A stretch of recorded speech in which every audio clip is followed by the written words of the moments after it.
ஒரு ஊரில் ஒருத்தர் இருந்தான். ஒரு நாள் காலையில் எழுந்திரிச்சான். ஒரு 10 ரூபாய் எடுத்து சட்டை பையில் வச்சுக்கிட்டான். கடை தெருவுக்கு புறப்பட்டான். காய்கறி வாங்குறதுக்காக அவன் போகிறான். காய்கறி சந்தைக்கு போய் சேர்ந்தான். கத்திரிக்காய் 1/4 கிலோ கொடுங்கன்னான். கொடுத்தாங்க. காசு கொடுக்கறதுக்காக சட்டை பையில் கையை விட்டான். பணத்தை காணும். 10 ரூபாயை சட்டை பையில் வச்சுக்கிட்டு தான் வந்தான். அது இப்போ அங்கே இல்லை. வழியில் எங்கேயும் அது விழுந்துட்டு போட்டிருக்கு. அல்லது யாராவது திருடர்கள் தெரியாமல் அதை எடுத்துக்கிட்டு போட்டாங்களா என்னன்னு தெரியல. எப்படியோ 10 ரூபாய் அவன் இழந்துட்டான். கையில் காசு இல்லை. அதனால் கத்திரிக்காயை திருப்பி கொடுத்துட்டு கவலையோடு வீட்டுக்கு திரும்பி வந்தான். அதையே நினச்சிக்கிட்டு இருந்தான். அவனுக்கு துக்கம் அதிகமாக போச்சு. அழ ஆரம்பிச்சிட்டான். காய்கறிகள் வாங்கிட்டு வந்து ஆனந்தமாக சமைச்சு சாப்பிட்லாம்னு நினச்சோம். அது முடியாமல் போச்சேங்கிற கவலை அவனுக்கு. அதனால் அதை மறக்கவே முடியல. இது நடந்து கொஞ்ச நாள் ஆச்சு. அதே மனுஷன் இன்னொரு நாள் அதே மாதிரி புறப்பட்டான். பணத்தை எடுத்து பையில் வச்சுக்கிட்டான். காய்கறி சந்தையை நோக்கி போய்கிட்டு இருக்கிறான். இப்போ வழியில் ஒரு ஏழை பையனை பார்த்தான். தம்பி எங்கே போகிற அப்படின்னு கேட்டான். ஐயா பள்ளிக்கூடத்துக்கு போயிட்டுருக்கிறேன்னா அவன். சரி, அதுக்கே எவ்வளவு கவலையோடு போயிட்டுருக்கிற அப்படின்னு விசாரித்தான் அவன். ஐயா நான் ரொம்ப ஏழை, வீட்டில் வசதி இல்லை, பரீட்சைக்கு பணம் கட்டணும், இன்றைக்கி கடைசி நாள், என்ன செய்கிறதுன்னு தெரியலன்னா. இவன் பார்த்தான். தாங்கிட்ட இருக்கிற பணத்தை எடுத்து அந்த பையன்கிட்ட கொடுத்தான். இதை வச்சுக்கோ, உடனே பணத்தை கட்டு, நல்லா படி, பரீட்சை எழுது அப்படின்னு சொல்லிவிட்டு திரும்பி வந்துட்டான்.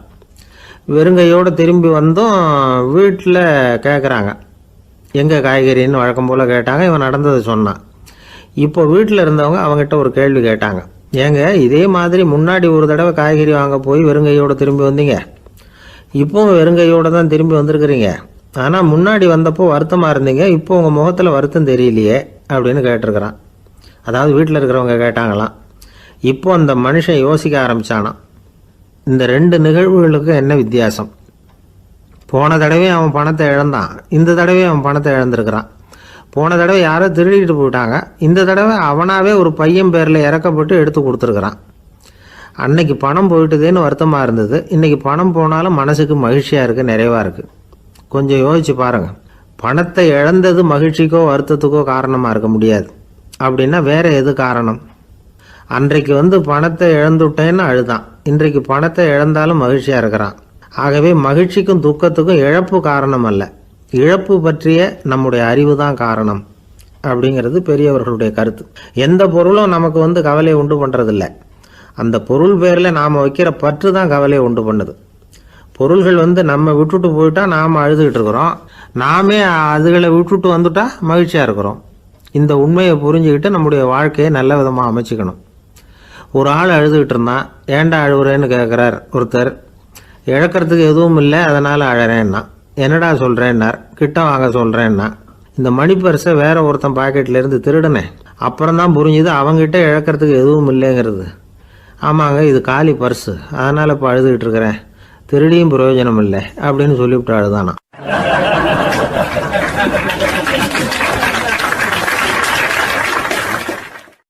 ஒரே ஒரு ஊர், அந்த ஊருக்கு பேர் கொடையாளிப்பட்டி.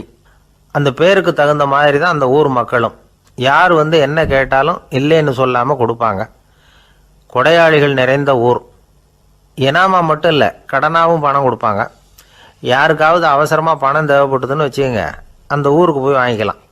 பத்திரம் தேவையில்லை, சாட்சி தேவையில்லை, ஜாமீன் தேவையில்லை, எந்த உத்தரவாதமும் கேட்காம பணம் கொடுத்துருவாங்க. நம்மளால் ஒருத்தனுக்கு பணம் தேவைப்பட்டது, சொந்த பந்தமெல்லாம் கேட்டு பார்த்தா யாரும் கொடுக்குற வழியாக தெரியல. எல்லாரும் அவங்கவுங்க சௌரியத்தை பார்க்குறவங்க, அடுத்தவங்க சௌரியத்தை பற்றி கவலைப்படாதவங்க. இவன் எல்லாரையும் கேட்டு பார்த்துட்டு சோர்ந்து போய் உக்காந்துட்டான். அந்த நேரம் தான் கொடையாளிப்பட்டியை பற்றி கேள்விப்பட்டான். அப்படி ஒரு ஊர் இருக்கிறது தெரிஞ்சதும் அந்த ஊருக்கு வழி கேட்டுக்கிட்டு ஒரு நாள் புறப்பட்டு போனான். வயல்காட்டு வழியாக போக வேண்டியிருந்தது. மெதுவாக நடந்து ஊர் எல்லைக்கு வந்துட்டான். 2 பக்கமும் விவசாய வேலைகள் மும்முரமாக நடந்துக்கிட்டு இருக்குது. ஏர் உழுதுகிட்டு இருக்கிறாங்க. அப்போ அங்கே ஒரு ஆளை பாம்பு கடிச்சுட்டுது. பக்கத்தில் வேலை செஞ்சுக்கிட்டு இருந்தவங்க ஓடி வந்தாங்க. அவசரமாக செய்ய வேண்டிய முதல் உதவியெல்லாம் செஞ்சு பார்த்தாங்க, பலன் இல்லை. அந்த ஆள் செத்து போட்டான்.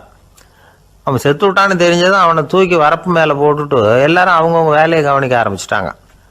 அங்கே ஒரு ஆள் இவனை பார்த்து சொன்னான், ஐயா நீங்கள் போகிற வழியில் இவன் சொந்தக்காரன், இவனுக்கு சோறு கொண்டுகிட்டு வருவான், இவன் இங்கே செத்துட்டான்னு அவங்ககிட்ட சொல்லிவிடுங்க அப்படின்னா. இவனுக்கு ரொம்ப ஆச்சரியம்.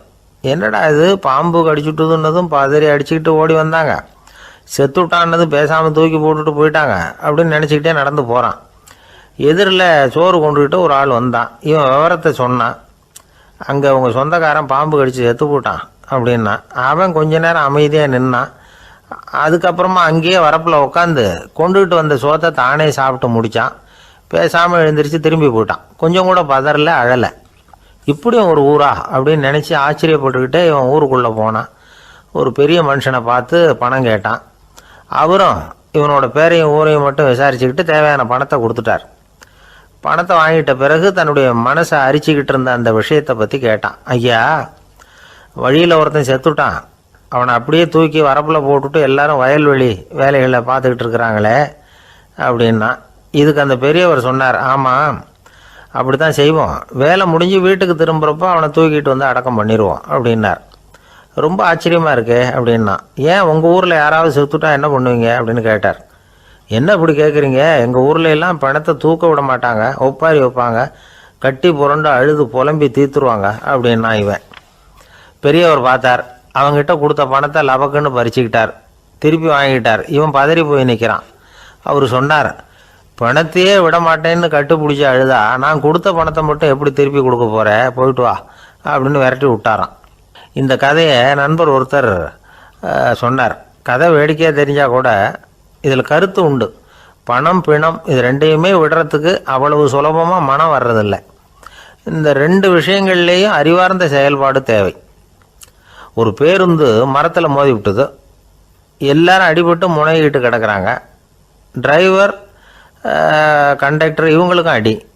அவங்களும் ஒரு பக்கம் கிடக்கிறாங்க. ஒரு மூலையில் கிடக்கிற ஒருத்தன் மெதுவாக முக்கி முனகி கண்டக்டர்னு சத்தம் போடுறான்.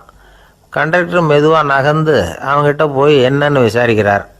அவன் ரொம்ப சிரமப்பட்டு வாயை திறந்து ஒரு 15 காசு சில்லற பாக்கி அப்படின்னானான்.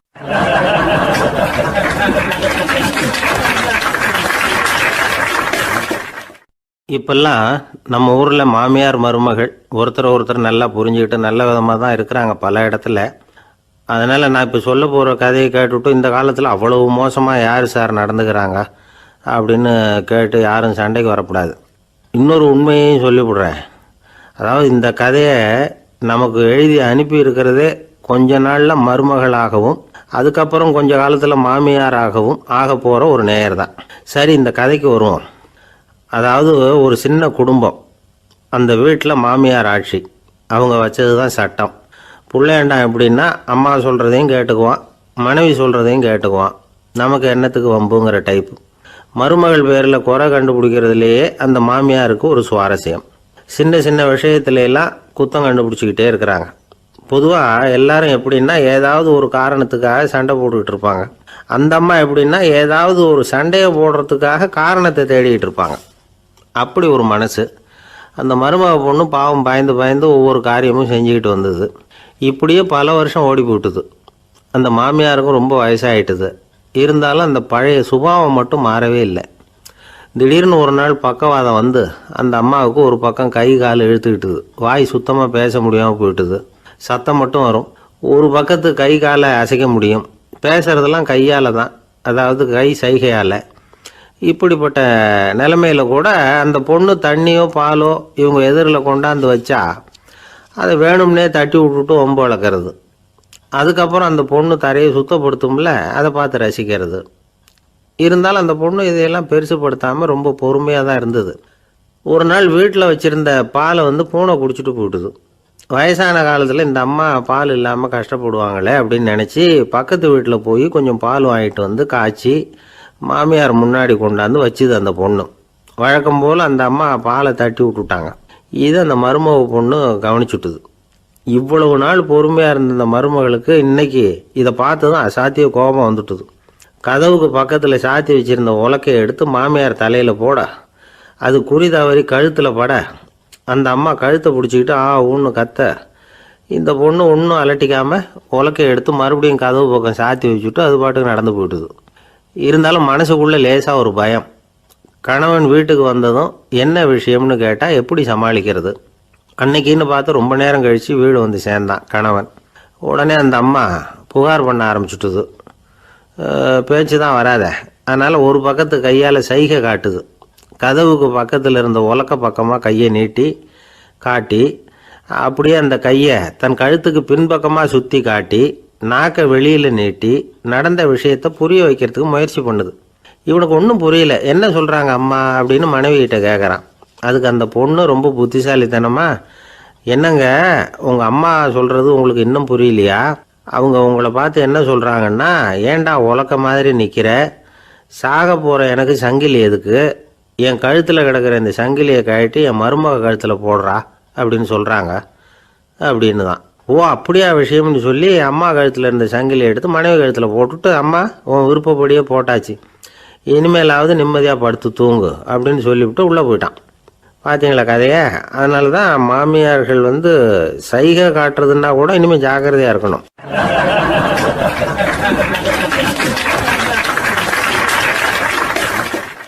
ஒரு பெரிய காடு, அந்த காட்டுக்கு மத்தியில் ஒரு ஆசிரமம். அங்கே ஒரு முனிவர் இருந்தார்.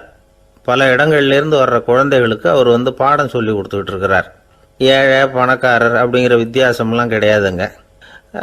எல்லாரும் அவர்கிட்ட தங்கள் பிள்ளைகளை அனுப்பி வச்சாங்க. மன்னர்களுடைய பிள்ளைங்க கூட அங்கே அவர்கிட்ட தான் படிக்கிறதுக்கு வருவாங்க. ஆனால் அந்த முனிவரை பொறுத்த வரைக்கும் எல்லா பிள்ளைங்களும் ஒன்று தான். இது யார் வீட்டு பிள்ளைன்னெல்லாம் பார்க்க மாட்டார், எல்லாரும் சமம். மாணவர்கள்லாம் அங்கேயே மாத கணக்கில் வருஷ கணக்கில் தங்கியிருந்து பாடம் கற்றுக்கிட்டு போகிறது வழக்கம். அவராக பார்த்து போகணுன்னு சொல்கிற வரைக்கும் அங்கேயே இருக்கணும், படிக்கணும். குருகுல வாசம். ஒரு சமயம் ஒரு ராஜகுமாரனும் அவர்கிட்ட படிச்சுக்கிட்டு இருந்தான். அவனுக்கு ஒரு 15 வயசு இருக்கும். சில வருஷம் கழித்து இந்த முனிவர் தன்கிட்ட இருக்கிற மாணவர்களுக்கெல்லாம் பரீட்சை வச்சார். அவங்களுடைய அறிவு முதிர்ச்சியை கணிக்கிறதுக்காக பல சோதனைகள்லாம் வச்சார். ஒவ்வொருத்தராக பார்த்து, இனிமேல் நீங்கள் உங்கள் வீட்டுக்கு போகலாம் அப்படின்னு சொல்லி அனுப்பி வச்சுக்கிட்டு இருக்கிறார். எல்லாரும் போயிட்டாங்க. கடைசியாக மிஞ்சி இருந்தது ஒரே ஒரு மாணவன். அவனை மட்டும் வீட்டுக்கு அனுப்பல. யார் அந்த பையன் தெரியுமா? அவன்தான் அந்த ராஜகுமாரன். ராஜகுமாரனுடைய தந்தைக்கு, அதுதான் அந்த ராஜாவுக்கு, அங்கே வயசு ஏறிக்கிட்டே போகுது. என்ன இது படிக்க போன பையன் இன்னும் திரும்பி வரலையே அப்படின்னு நினச்சார். வந்துட்டா சீக்கிரமாக அவனுக்கு பட்டம் கட்டிவிட்டு நாம் விலகிக்கலாமே அப்படின்னு நினச்சார். கல்யாணம் வேறு பண்ணி பார்க்கணும் பையனுக்கு. ஆனால் பையன் வர்ற வழியை காணும். ராஜா பார்த்தார். சரி நேர்லேயே போய் என்னன்னு தெரிஞ்சுட்டு வந்துடுவோம் அப்படின்னு காட்டுக்கு புறப்பட்டார். அங்கே போய் முனிவரை பார்த்தார்.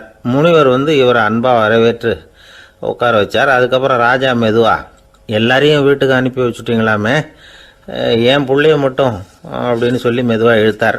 முனிவர் இதுக்கு உடனே பதில் சொல்லலை. ராஜாவை கூப்பிட்டுட்டு போய் விருந்தினர் குடிசையில் தங்க வச்சார். அதுக்கப்புறம் சொன்னார், உங்கள் மகன் எல்லா பாடங்கள்லேயும் முதலிடம் வாங்கியிருக்கான். இப்படி முதலாவதாக வர்ற மாணவனுக்கு நாங்கள் இன்னொரு தேர்வு வைக்கிறது வழக்கம். அதுலேயும் அவன் முதலாவதாக வந்துட்டான்னா அவன் ஒரு பெரிய வித்வான் அப்படிங்கிற கௌரவத்தை அடைஞ்சிருவான் அப்படின்னார். அதாவது முனிவர் அப்படி சொல்கிறார். அப்படி சொல்லிவிட்டு போயிட்டார் அவர். ராஜா அங்கேயே தங்கிட்டார். ராத்திரி படுத்து தூங்கினார். காலையில் எழுந்திரிச்சு அந்த குடிசைக்கு வெளியில் வந்தார் பல்லு விளக்கிறதுக்காக. அந்த சமயத்தில் தூரத்தில் ஒருத்தன் ஒரு கையில் கோடாலியை வச்சுக்கிட்டு தலையில் ஒரு பெரிய விறகு கட்டை சுமந்துக்கிட்டு வந்துக்கிட்டு இருக்கிறது மாதிரி தெரிஞ்சது. யாராவது விறகு வெட்டியாக இருக்கும் அப்படின்னு நினச்சார் ராஜா. கிட்ட வந்ததும் உத்து பார்க்குறாரு. பார்த்தா அது தன்னோட புள்ள. திகைச்சு போயிட்டார். என்ன இது, ஒரு ராஜகுமாரனை கூட இது மாதிரி வேலையெல்லாம் செய்ய சொல்கிறாங்களே அப்படின்னு நினச்சார். ராஜகுமாரன் விறகு கட்டை கொண்டுகிட்டு போய் கொல்லை பக்கம் வச்சான். அந்த சமயம் முனிவர் அங்கே வந்தார். என்ன மகனே, விறகு வெட்டிட்டு வந்துட்டியா? சரி, இப்போ ஒரு துடைப்பத்தை எடுத்துக்கோ, விருந்தினர் குடிசையின் வாசல் பக்கத்தை கூட்டி பெருக்கி சுத்தம் பண்ணு போ அப்படின்னார். அப்படியே செய்கிறேன் குருவே அப்படின்னு சொல்லிவிட்டு போனான். சுத்தம் பண்ண ஆரம்பிச்சிட்டான். ராஜா பார்த்தார் இதை. உடனே ஓடியாந்தார். மகனே, என்ன காரியம் பண்ணுற, துடைப்பத்தை கீழே போடுனார். இப்போ அந்த ராஜகுமாரன் சொல்கிறான், தந்தையே, இது என்னுடைய குருதேவரோட உத்தரவு. இங்கே நான் ஒரு மாணவன். இங்கே அரசனும் ஒன்று தான், ஆண்டியும் ஒன்று தான். குருதேவர் சொல்கிறத மறுக்காமல் செய்கிறது தான் எங்கள் கடமை அப்படின்னா. இந்த சமயம் முனிவர் அங்கே வந்தார். இவனை முதுகில் தட்டி கொடுத்தார். அப்புறம் ராஜா கிட்ட சொன்னார், அரசே, உங்கள் புள்ள எங்கள் கடைசி தேர்வுலையும் வெற்றி பெற்றுட்டான். பணிவு தான் மாணவர்களின் மிக உயர்ந்த குணம். குருநாதர் சொல்றது மனசுக்கு பிடிக்கலன்னா கூட மறுக்காம செய்யணும். அப்படி செய்யறதுனால எதை செய்யலாம் எதை செய்யக்கூடாது அப்படிங்கிற விவேகம் அவங்களுக்கு வந்துடும். செய்யக்கூடாததை கூட பெரியவங்க சொல்லிவிட்டா செஞ்சு தான் ஆகணும் அப்படிங்கிற பணிவு அவங்களுக்கு வந்துடும். இந்த குணம் வந்துட்டுதுன்னா அவங்க எத்தனை கடினமான வேலையாக இருந்தால் கூட ரொம்ப சுலபமாக செஞ்சு முடிச்சிருவாங்க. தூக்கத்திலேயும் அப்புறம் துக்கத்திலேயும் தோண்டு போட மாட்டாங்க. இந்த பணிவும் விவேகமும் அவங்கக்கிட்ட மன உறுதியை ஏற்படுத்தும். அந்த உறுதி உங்கள் பையனுக்கு வந்தாச்சு. இனிமேல் அவனை நீங்கள் அழைச்சிட்டு போகலாம். அவன் நிச்சயமாக பேரும் புகழும் பெறுவான் அப்படின்னார். ராஜா அவரை பார்த்து, குருதேவா புரிஞ்சுக்கிட்டேன், என்னை மன்னிக்கணும் அப்படின்னாரு. அதுக்கப்புறம் மகனை அழைச்சிக்கிட்டு நாட்டுக்கு திரும்பி வந்துட்டார். இந்த கதையை இன்று ஒரு தகவலில் சொல்லுங்கள் சார், உங்கள் நிகழ்ச்சியில் சொல்லுங்கள் சார் அப்படின்னு சொல்லி மாணவர்கள் கேட்டால் பணிவாக இருக்கிறது எப்படி அப்படிங்கிறத புரிஞ்சுக்குவாங்க அப்படின்னு சொன்னார் ஒருத்தர். சரி சொல்லுவோம், அதுக்கு முன்னாடி நேர்லேயே ஒரு பையன்கிட்ட சொல்லி பார்க்கலாமே அப்படின்னு தோணுச்சு. உடனே ஒரு பையனை கூப்பிட்டோம். ஏன்பா உங்கள் வாத்தியார் உனக்கு இது மாதிரி ஒரு பரீட்சை வச்சா என்ன பண்ணுவேன் அப்படின்னு கேட்டோம். நானும் அப்படி தான் சார் நடந்துக்குவேன், விறகு வெட்டுவேன், தொடப்பத்தினால கூட்டி சுத்தம் பண்ணுவேன், உடனே செஞ்சு முடிச்சிருவேன் சார் அப்படின்னா. பலே பரவாயில்லையே அப்படின்னோம். ஆமாம் சார், அப்படி செஞ்சால் தானே வீட்டுக்கு அனுப்புவார், இல்லைன்னா இன்னொரு வருஷம் இங்கேயே இருந்து படின்னு சொல்லி விடுவார், அதனால் அப்படி செய்வேன் அப்படிங்கிறான் அந்த பையன்.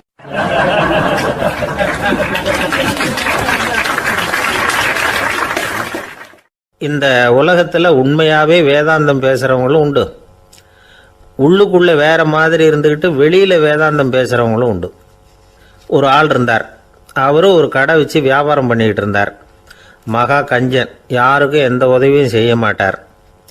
எச்சில் கையென்ன ஈர கையை கூட உதற மாட்டார். அப்படிப்பட்ட மனுஷன். அந்த ஊருக்கு ஒரு முனிவர் வந்துக்கிட்டு இருந்தார். வருஷத்துக்கு ஒரு தடவை வருவார். ஒரு நாள் 2 நாள் இருப்பார், அப்புறம் போயிடுவார். அந்த முனிவர் வர்றப்போலாம் இந்த ஆள் எழுந்திரிச்சு ஓடி போய் அவரை வரவேற்பான். ரொம்ப பெரிய வேதாந்தி மாதிரி அவர்கிட்ட பேசிக்கிட்டு இருப்பான். காயமே இது பொய், வெறும் காற்றடைத்த பையும்மா, தர்மம் தலைகாக்கும்மா. பணம் என்ன சார் பணம், இன்னைக்கு ஒருத்தன் கையில் இருக்கும், நாளைக்கு ஒருத்தன் கையில் இருக்கும், எல்லாம் மாயம். எனக்கு தான் இன்னமும் இந்த சம்சார பந்தத்திலிருந்து விடுபடுறதுக்கு நேரம் வரலேம்மா. அந்த முனிவரும் இந்த ஆள் இப்படி சொல்கிறத கேட்ட உடனே, ஏப்பா அப்படி சொல்கிற, இப்போ கூட நீ சரின்னு சொல்லு, உனக்கு தீட்சை கொடுத்து இதிலேருந்து விடுபடுற ஞானத்தை போதிக்கிறேன் பார். உடனே அந்த ஆள் என்ன சொல்லுவான் தெரியுமா? ஐயோ சாமி, இப்போ அது எப்படிங்க முடியும், பிள்ளைங்கள்லாம் சின்ன சிறுசுங்க, அதுகளுக்கெல்லாம் ஒரு கல்யாணம் காட்சின்னு செஞ்சு கடமையை முடிச்சுட்டா நீங்கள் சொல்கிறபடி செஞ்சு விடலாமா. சரின்னு முனிவர் போயிடுவார். அடுத்த வருஷம் வருவார். இவன் வழக்கம் போல் வேதாந்தம் பேசுவான். சரி தீட்சை கொடுக்குறேன் வா அம்பார். பேரம்பேத்தியை பார்க்கணும், கோர்ட்டில் கேஸ் ஒன்று இருக்குது, அது முடியணும் அப்படின்னு தயங்க ஆரம்பிச்சிருவான். எல்லாம் சொல்லுவான், ஆனால் குடிக்கிறதுக்கு தண்ணி கூட கொடுக்க மாட்டான். ரொம்ப வருஷம் கழித்து மறுபடியும் ஒரு நாள் அந்த ஊருக்கு முனிவர் வந்தார். இவன் கடைக்கும் வந்தார். அப்புறம் அங்கே கல்லாவில் நம்ம ஆள் இல்லை, அவன் புள்ள தான் உட்காந்துருக்கிறான். அப்பாவை போலவே புள்ளையும் எழுந்திரிச்சு ஓடியாந்து முனிவரை வரவேற்றான். அப்பா எங்கேன்னு விசாரிச்சார் முனிவர். ஐயோ அதை ஏன் கேட்குறீங்க சாமி, உங்ககிட்ட தீட்சை வாங்கி இந்த சம்சார பந்தத்திலேருந்து விடுதலை பெறணும்னு சொல்லிக்கிட்டே இருப்பார், அது நிறைவேறாமலே போய் சேர்ந்துட்டார். போன மாதம் ஒரு நாள் திடீர்னு நெஞ்சு வலிக்குதுன்னார், அவ்வளோதான் போட்டுன்னு போயிட்டார் அப்படின்னு புலம்புனான் பையன். இதை கேட்டதும் முனிவர் சிரிச்சாரான். அவன் எங்கடா போவான், உன் அப்பா எங்கேயும் போகல, இதோ வாழை ஆட்டிக்கிட்டு உன் காலடியிலே இருந்துக்கிட்டு இருக்கான் பார் அப்படின்னு சொல்லி அங்கே நின்றுக்கிட்டு இருந்த ஒரு நாயை சுட்டி காட்டினாரான். என்ன சாமி சொல்கிறீங்க அப்படின்னு ஆச்சரியமாக கேட்டிருக்கான் பையன். உடனே முனிவர் அந்த நாயோட தலையில் ஒரு தட்டு தட்டி பேசுகிறா அப்படின்னாரான். உடனே அந்த நாய் வேதாந்தம் பேச ஆரம்பிச்சுட்டு தான். காயமே இது போய் வெறும் காற்றடைத்த பை அப்படின்னு தான். முனிவர் சொன்னார், அடே இப்போவும் ஒன்றும் கெட்டு போகல, நீ விரும்புனா சொல்லு, உனக்கு தீட்சை கொடுத்து என் பின்னாடியே அழைச்சிட்டு போயிடுறேன், அங்கே அழைச்சிட்டு போய் உனக்கு ஞானத்தை போதிக்கிறேன், வர்றியா அப்படின்னு கேட்டிருக்கார். உடனே அந்த நாய் சொல்லிச்சான், ஐயோ அதை ஏன் கேட்குறீங்க சாமி, நான் உண்ணாமல் தின்னாமல் ஏராளமான சொத்து சேர்த்து வச்சுட்டேன். என் பிள்ளைங்க அதோட பெருமை தெரியாமல் ராத்திரி நேரம்லாம் கதவை திறந்து போட்டுட்டு தூங்கிடுவாங்க. அதனால் இப்படி நாயாக பிறந்து ராத்திரி பகலாக சுற்றி சுற்றி காவல் காத்துக்கிட்டு கிடக்கிறேன். இப்போ எப்படி சாமி வர முடியும் அப்படின்னு கேட்டுதான். அறியாமையிலேயே சுகம் கண்டு இப்படி இருக்கிற ஆளுங்களுக்கு எப்படி விடுதலை கிடைக்கும், எப்போ விடுதலை கிடைக்கும் அப்படின்னு கேட்குறார் தசாவதானி, திருக்குறள் பேர் ராமையா. அவர் கேட்குறது நியாயம் தானே. இந்த காலத்து பையன் ஒருத்தன் அப்பா கிட்ட சொன்னான், அப்பா இன்றைக்கி நான் 1 ரூபா மிச்சப்படுத்தி விட்டேன் அப்படின்னு நானான். அப்படியா, என்னடா பண்ணேன்னு கேட்டிருக்கார் அப்பா. டவுன் பஸ்ஸில் ஏறாமல் அது பின்னாடியே ஓடியாந்தேன், 1 ரூபா மிச்சம் தானே அப்படின்றான். அட பாவி, ஒரு ஆட்டோ பின்னாடி ஓடியாந்துருந்தா 10 ரூபா மிச்சமாயிருக்குமே, வேஸ்ட் பண்ணிட்டியே அப்படின்னாரான் அந்த அப்பா.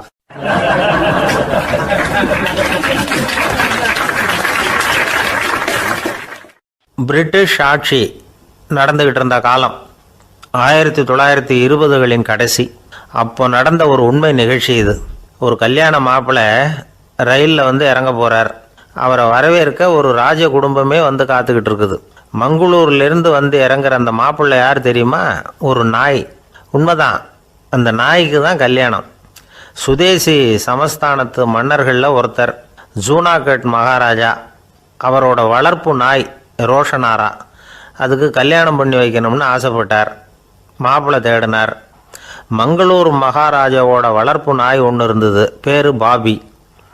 இது ரெண்டுக்கும் கல்யாணம் நடத்த முடிவு பண்ணார். திருமணத்துக்கு வேண்டிய எல்லா ஏற்பாடுகளையும் பண்ணுங்க அப்படின்னு உத்தரவு போட்டார். ஆயிரக்கணக்கான அழைப்புதழ்கள், பல சமஸ்தான மன்னர்கள், ஜமீன்தார்கள், பிரிட்டிஷ் அதிகாரிகள், பெரிய பணக்காரங்க, இப்படி நிறைய பேருக்கு அழைப்புதழ்கள் அனுப்பி வச்சாங்க. பத்திரிகையை பார்த்தவங்கெல்லாம் திகைச்சு போயிட்டாங்களாம். இருந்தாலும் என்ன பண்ணுறது, ராஜாவே அழைக்கிறார், போகாமல் இருக்க முடியுமா? அந்த சமயத்தில் நாட்டின் கவர்னர் ஜெனரலாக இருந்தவர் வந்து இர்வின் பிரபு. அவருக்கும் ஒரு பத்திரிக்கை போயிருக்குது. வாங்கி பார்த்ததும் அவருக்கு பயங்கர எரிச்சல். உடனே குப்பை தொட்டியில் போட்டுவிட்டாராம். மாட்சிமை தங்கிய பிரிட்டன் சக்கரவர்த்தியின் பிரதிநிதியான தன்னை கேவலம் ஒரு நாயின் திருமணத்துக்காக அழைக்கிறதா அப்படின்னு அவருக்கு ஆத்திரம். இருந்தாலும் கல்யாணம் பிரமாதமாக நடந்துதான். கல்யாணத்தன்னைக்கு பொண்ணுக்கு ஸ்பெஷல் குளியல், தண்ணீருக்கு பதிலாக வாசனை திரவியங்கள், பன்னீர், குளித்ததுக்கு அப்புறம் அலங்காரம், வைர மாலை, முத்து மாலை, ஏகப்பட்ட அலங்காரம். மாப்பிள்ளையை அழைக்கிறதுக்கு ரயில்வே ஸ்டேஷனில் ராஜ குடும்பமே காத்துக்கிட்டு இருக்குது. அவங்களோட வளர்ப்பு நாய்கள் 250. அத்தனை நாய்களுக்கும் பட்டு துணி போத்தி இருக்குது. முத்து வடங்கள் அணிவிச்சிருக்கிறாங்க. எல்லாம் ராஜ நாய்கள். அதுகளையும் வீதியில் நடக்க விடலையாம். அதுகளை சுமந்துக்கிட்டு போக அலங்கரிக்கப்பட்ட யானைகள் காத்துக்கிட்டு இருக்குதான். மாப்பிள்ளைக்கு வரவேற்பு எப்படி தெரியுமா? அது நடந்து வர்ற பாதை பூரா ரத்தன கம்பளம் விரிச்சிருக்குது. 2 பக்கமும் ராஜாங்க அதிகாரிகள் கைகட்டி நிற்கிறாங்க. அரசு படை வீரர்கள் அணிவகுப்பு மரியாதை செலுத்துகிறாங்க.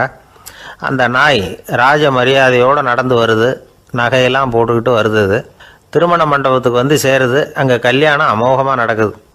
இந்த திருமணத்தை முன்னிட்டு அந்த ஜூனாகட் சமஸ்தானத்துக்கு 3 நாள் விடுமுறை வேறு. கல்யாணத்துக்கு வந்திருந்தவங்களுக்கெல்லாம் ஏக தடபுடலாக விருந்து, நாட்டியம் எல்லாம் பிரமாதமாக நடந்து தான்.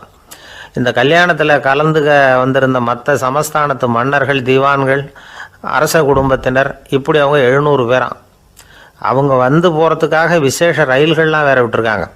கல்யாணம் முடிஞ்சதும் அந்த நாய் தம்பதிகளோட பெரிய பெரிய மன்னர்கள்லாம் ஒன்றா உட்காந்து சாப்பிட்டாங்களாம். ஏர் கண்டிஷன் அறையில் அந்த தம்பதிகள் கொஞ்ச காலம் வாழ்ந்துருக்கிறாங்க. கொஞ்ச நாளில் மாப்பிள்ளைக்கு மரியாதை குறைய ஆரம்பிச்சுட்டுது. வெளியில் துரத்தி விட்டாங்களாம். அந்த பெண் நாய் மட்டும் ராஜ போகங்களை அனுபவித்து வந்து தான். இந்த கல்யாணத்தை பார்த்துட்டு தொடர்ந்து மற்ற சமஸ்தானத்து மன்னர்களும் நாய் திருமணங்கள் நடத்த ஆரம்பிச்சுட்டாங்களாம். இது உண்மையில் நடந்திருக்குது. இப்படி அது இருக்கட்டும். இப்போ நம்ம கதைக்கு வருவோம். ஒரு ராஜாவுக்கு ரொம்ப நாள் கழித்து ஒரு குழந்தை பிறந்து தான். அரண்மனை ஜோசியரை கூப்பிட்ருக்கார் ராஜா. ஜோசியரே, என் மகன் வருங்காலத்தில் சிறந்த வாழ் வீரனாக வரணும்னு ஆசைப்படுறேன், வருவானாங்கிறத கொஞ்சம் பார்த்து சொல்லுங்களேன் அப்படின்னாராம். ஜோசியர் சொன்னார், மன்னா, உங்கள் புள்ள வாழ் வீரனாக வர்றது கஷ்டம். ஆனால் அவரும் உங்களை மாதிரியே நாய்க்குட்டிகள் பேரில் பிரியமாக இருப்பார், அதுகளுக்கு கல்யாணமும் பண்ணி வைப்பார் அப்படின்னாராம். அது எப்படி கண்டுபிடிச்சிங்க அப்படின்னு கேட்டிருக்கார் ராஜா. அரசே, உங்கள் பிள்ளைக்கு வாழ் மேலே உள்ள பிரியத்தை காட்டிலும் நாய் மேலே உள்ள பிரியம் அதிகங்கிறதுக்கான அறிகுறி இப்போவே தெரியுது. நல்லா கவனித்து பாருங்கள். அவர் வாழ்னு கத்துறாரு அப்படின்னாரு. கவனித்து பார்த்துட்டு அப்படி எனக்கு காதில் விழலையே அப்படின்னாராம் மன்னர். அதனால தான் சொன்னேன், அவர் கத்துறது வாழ்னு கத்தலை, வள்ளுன்னு கத்திக்கிட்டு இருக்கார், அதனால தான் அப்படி சொன்னேன் அப்படின்னாராம் அரண்மனை ஜோசியர்.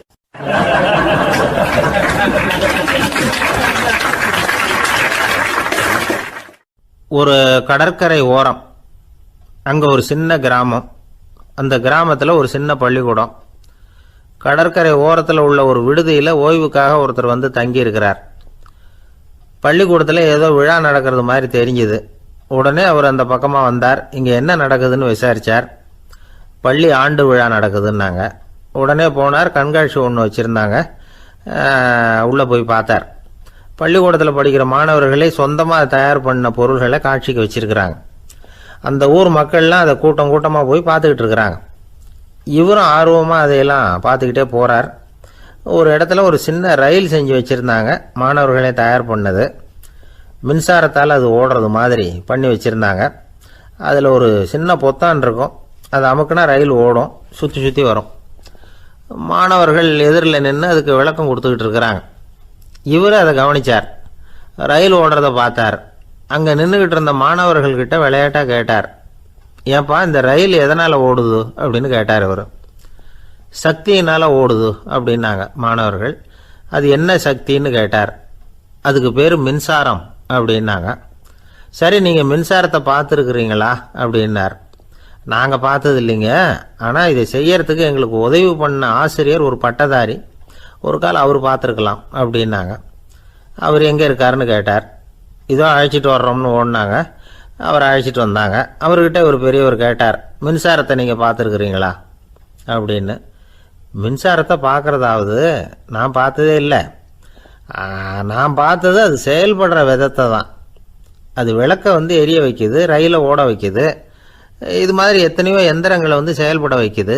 ஆனால் உண்மையிலேயே அது என்னன்னு எனக்கு தெரியாது.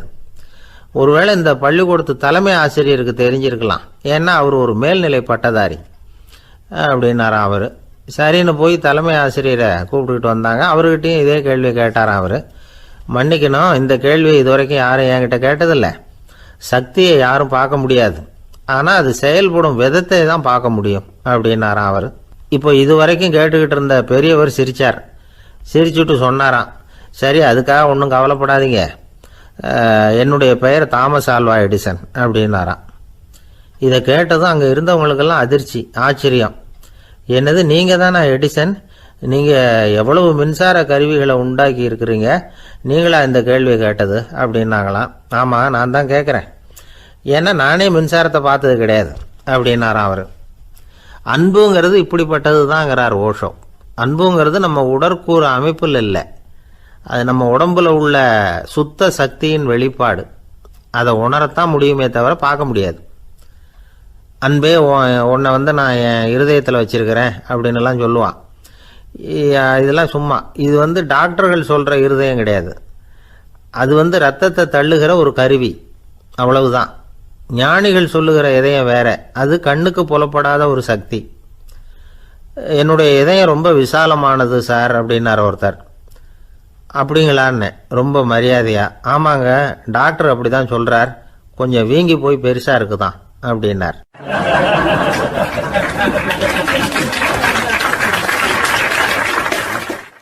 உங்கள் பையன் எப்படி சார் இருக்கான் அப்படின்னு விசாரித்தார் ஒருத்தர்.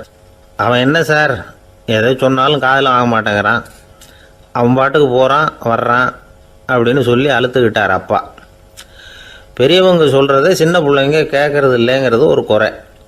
பெரியவங்க சொல்கிறது சின்ன பிள்ளைங்க காதிலேயே விழறது இல்லைங்கிறது ஒரு குறை. இது கொஞ்சம் சீரியஸான விஷயம், கவனித்து பார்க்கணும். ஒரு குழந்தைக்கு காது சரியாக கேட்குதா இல்லையா அப்படிங்கிறத நாம் தான் கவனித்து பார்த்து கண்டுபிடிக்கணும். அதுவாக நம்மக்கிட்ட தவழ்ந்து அப்பா எனக்கு காது கேட்கல, அழைச்சிட்டு போங்க டாக்டர்கிட்ட அப்படின்னுலாம் சொல்லிக்கிட்டு இருக்காது. அது சரி, ஒரு குழந்தைக்கு காது சரிவர கேட்குதா இல்லையா அப்படிங்கிறத முன்கூட்டியே நாம் தெரிஞ்சுக்கிறது எப்படி? அதுக்கு சில வழி இருக்குது. உங்கள் குழந்தைய கொஞ்சம் அப்படி கவனித்து பாருங்கள். அடிக்கடி ஜலதோஷம், காதில் அரிப்பு ஏற்படுதா, மூக்கு விரிவாகவும், அப்புறம் டான்சில், அடினாய்டு, சத அழற்சி, இது மாதிரி ஏதாவது இருக்கா, வாயிலிருந்து எச்சில் ஒழுகுதா, குழந்தை வாயினால் சுவாசிக்குதா, பற்கள் முன்னாடி தள்ளி வளருதா, இதெல்லாம் அதுக்கு அறிகுறி. அப்புறம் இந்த VBDF TH இப்படி இந்த ஒலிகள் சேர்ந்த வார்த்தைகளை குழந்தை சரியாக புரிஞ்சுக்காது. இப்போ உதாரணத்துக்கு பட்டுன்னு சொல்லு குழந்தை அப்படின்னீங்கன்னா அது கட்டுன்னு சொல்லும். அதாவது பட்டு சவுண்டை அதால் புரிஞ்சுக்க முடியல. அப்புறம் உங்கள் குழந்தை உங்களை உறக்க பேச சொல்கிறானா, அடிக்கடி கேள்வி கேட்குறானா, சாப்பிட்றப்போ கவனம் இல்லாமல் இருக்கானா, படிப்பில் போதுமான முன்னேற்றம் இல்லையா, வகுப்பில் சரியாக கவனிக்கிறது இல்லையா, இப்படியெல்லாம் இருந்தால் ஆரம்பத்திலேயே டாக்டர்கிட்ட அழைச்சிட்டு போய் சிகிச்சையை ஆரம்பிச்சுடலாம், குணப்படுத்தி விடலாம். குழந்தைக்கு காது சரியாக கேட்கலன்னா நீங்கள் செய்ய வேண்டியது என்ன தெரியுமா? அவனுக்கு காது கேட்கலேங்கிறதுக்காக அவன் முன்னாடி சத்தம் போட்டு பேசக்கூடாது. மெதுவாக சீராக பேசணும், அவனை பார்த்து பேசணும். உங்கள் உதட்டு அசைவுகள் அவனுக்கு உதவும், அதை பார்த்தே புரிஞ்சுக்குவான். நீங்கள் வாயில் வெத்தலை பாக்கு போட்டுக்கிட்டோ புகை பிடிச்சிக்கிட்டோ பேசக்கூடாது. அப்படி பேசினா அவனால் அந்த உச்சரிப்பை சரியாக புரிஞ்சிக்க முடியாது. ஒரு வார்த்தையை சொல்கிறீங்க, அவனுக்கு புரியல அப்படின்னா அதே வார்த்தையை மறுபடியும் சொல்லணும்.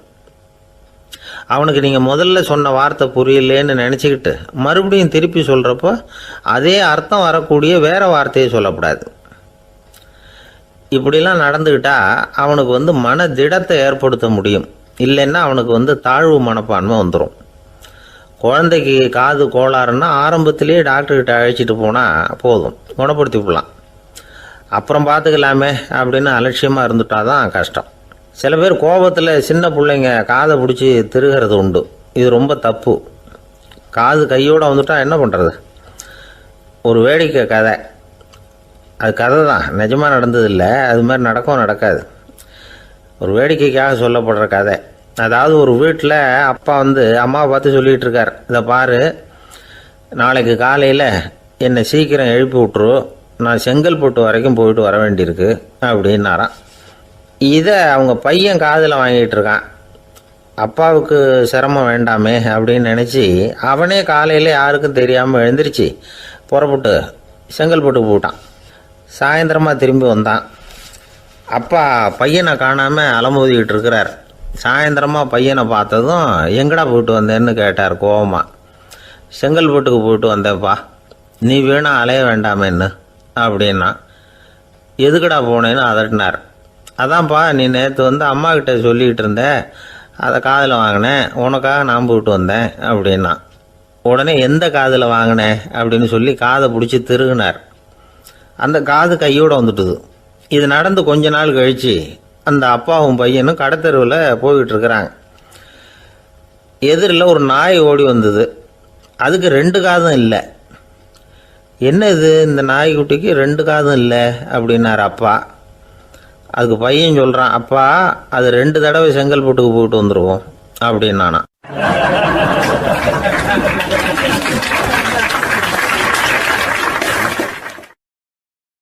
ஒரே ஒரு ஊரில் ஒரு அம்மா இருந்தாங்க. அந்த அம்மாவுக்கு ஒரே ஒரு பிள்ளையாண்டான். அவனுக்கு ரொம்ப அக்கறையோடு கல்யாணம் பண்ணி வச்சாங்க. கல்யாணம் முடிஞ்சதும் மருமக பொண்ணு வீட்டுக்கு சேர்ந்தது. அப்பாடா, என் கடமை முடிஞ்சது, இனிமேல் அக்கடான்னு எங்கேயாவது ஒரு மூலையில் படுத்து கிடக்கலாம் அப்படின்னு நினச்சாங்க அந்த அம்மா. ஆனால் நினைக்கிறபடி எங்கே நடக்குது? அதுக்கப்புறம் தான் பிரச்சனையே ஆரம்பமாச்சு. மருமகள் குணம் சரியில்லை, ஒரு மாதிரி. அந்த பொண்ணு வீட்டுக்கு வந்ததுமே முதல் வேலையாக மாமியாரை பார்த்து, அதுதான் நான் வந்துட்டேன்ல, இனிமேல் உங்களுக்கு என்ன வேலைங்க, புறப்பட வேண்டியது தானே, காசி ராமேஸ்வரம்னு எங்கேயாவது போங்கோ அப்படின்னுட்டு தான். மாமியாரை பார்த்தாங்க, கொஞ்சம் யோசனை பண்ணாங்க. இந்த பாருமா, நீ இப்படி சொல்கிறதுக்கு முன்னாடியே வீட்டை விட்டு புறப்படணுங்கிற முடிவுக்கு நான் வந்துட்டேன். வீட்டை மட்டும் இல்லை, இந்த உலகத்தை விட்டே கூட போகிறதுக்கு தயாராக இருக்கிறேன். ஆனால் ஒரே ஒரு விஷயத்துக்காக என் உயிரை கையில் பிடிச்சிக்கிட்டு இருக்கிறேன் அப்படின்னாங்களாம். என்ன விஷயம்னு கேட்டது இந்த மருமக பொண்ணு. வேறு ஒன்றும் இல்லை, என் பிள்ளைக்கு கல்யாணம் பண்ணி வச்சுட்டேன். ஒரு பேர புள்ள பிறந்து அதை என் கண்ணால் பார்த்துட்டேன்னா நான் எங்கே வேணும்னாலும் போகிறதுக்கு தயாராக இருக்கிறேன் அப்படின்னாங்களாம் அந்த மாமியார். மாமியார் இப்படி சொல்கிறதுலேயே நியாயம் இருக்கிறதாக பட்டுது அந்த பொண்ணுக்கு. சரி, அப்படியே இருந்து பார்த்துட்டு போகலாம் அப்படின்னு அனுமதி கொடுத்தது. கொஞ்ச காலத்தில் ஒரு பேரன் பிறந்தான். அந்த அம்மாவும் பேரனை கண்ணால் பார்த்துட்டாங்க. சரி, பேரனை பார்த்தாச்சுல்ல, இனிமேல் புறப்பட வேண்டியது தானே அப்படின்னது மருமக பொண்ணு. மாமியார் பார்த்தாங்க, நீ சொல்கிறது சரிதாம்மா, அதில் ஒன்றும் தப்பு இல்லை. என்னோட பேரன் உங்களை அம்மா அப்பான்னு கூப்பிட்றதை என் காது குளிர கேட்டுட்டு போயிடுறேனே அப்படின்னாங்களாம். சரி, அந்த ஆசையை நிறைவேறட்டும் அப்படின்னு காத்துக்கிட்டு இருந்தாங்க. பேரன் வளர்ந்தான், நடந்தான், பள்ளிக்கூடம் போனால் பெரியவனானா.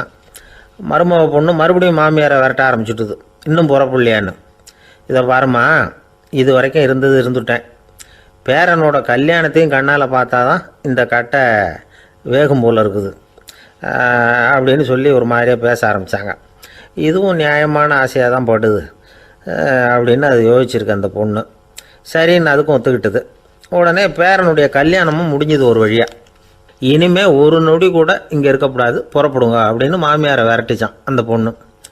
இப்போ அந்த மாமியார் தன்னோட மருமகளை பார்த்து சொல்கிறாங்க, இதோ கிளம்பிட்டேம்மா, என் மூட்டை முடிச்செல்லாம் கட்டிக்கிட்டேன், புறப்பட்டுவிட்டேன்.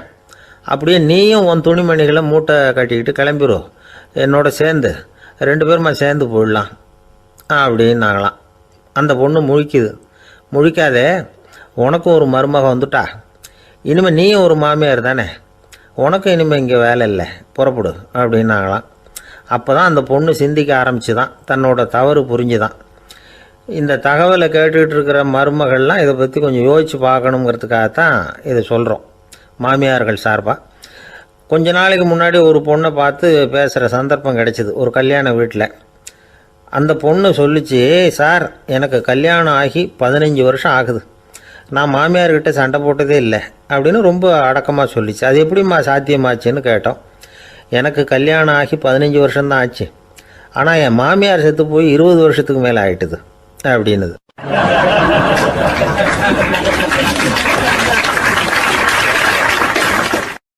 ஒரு அப்பாவுக்கு 2 பிள்ளைங்க.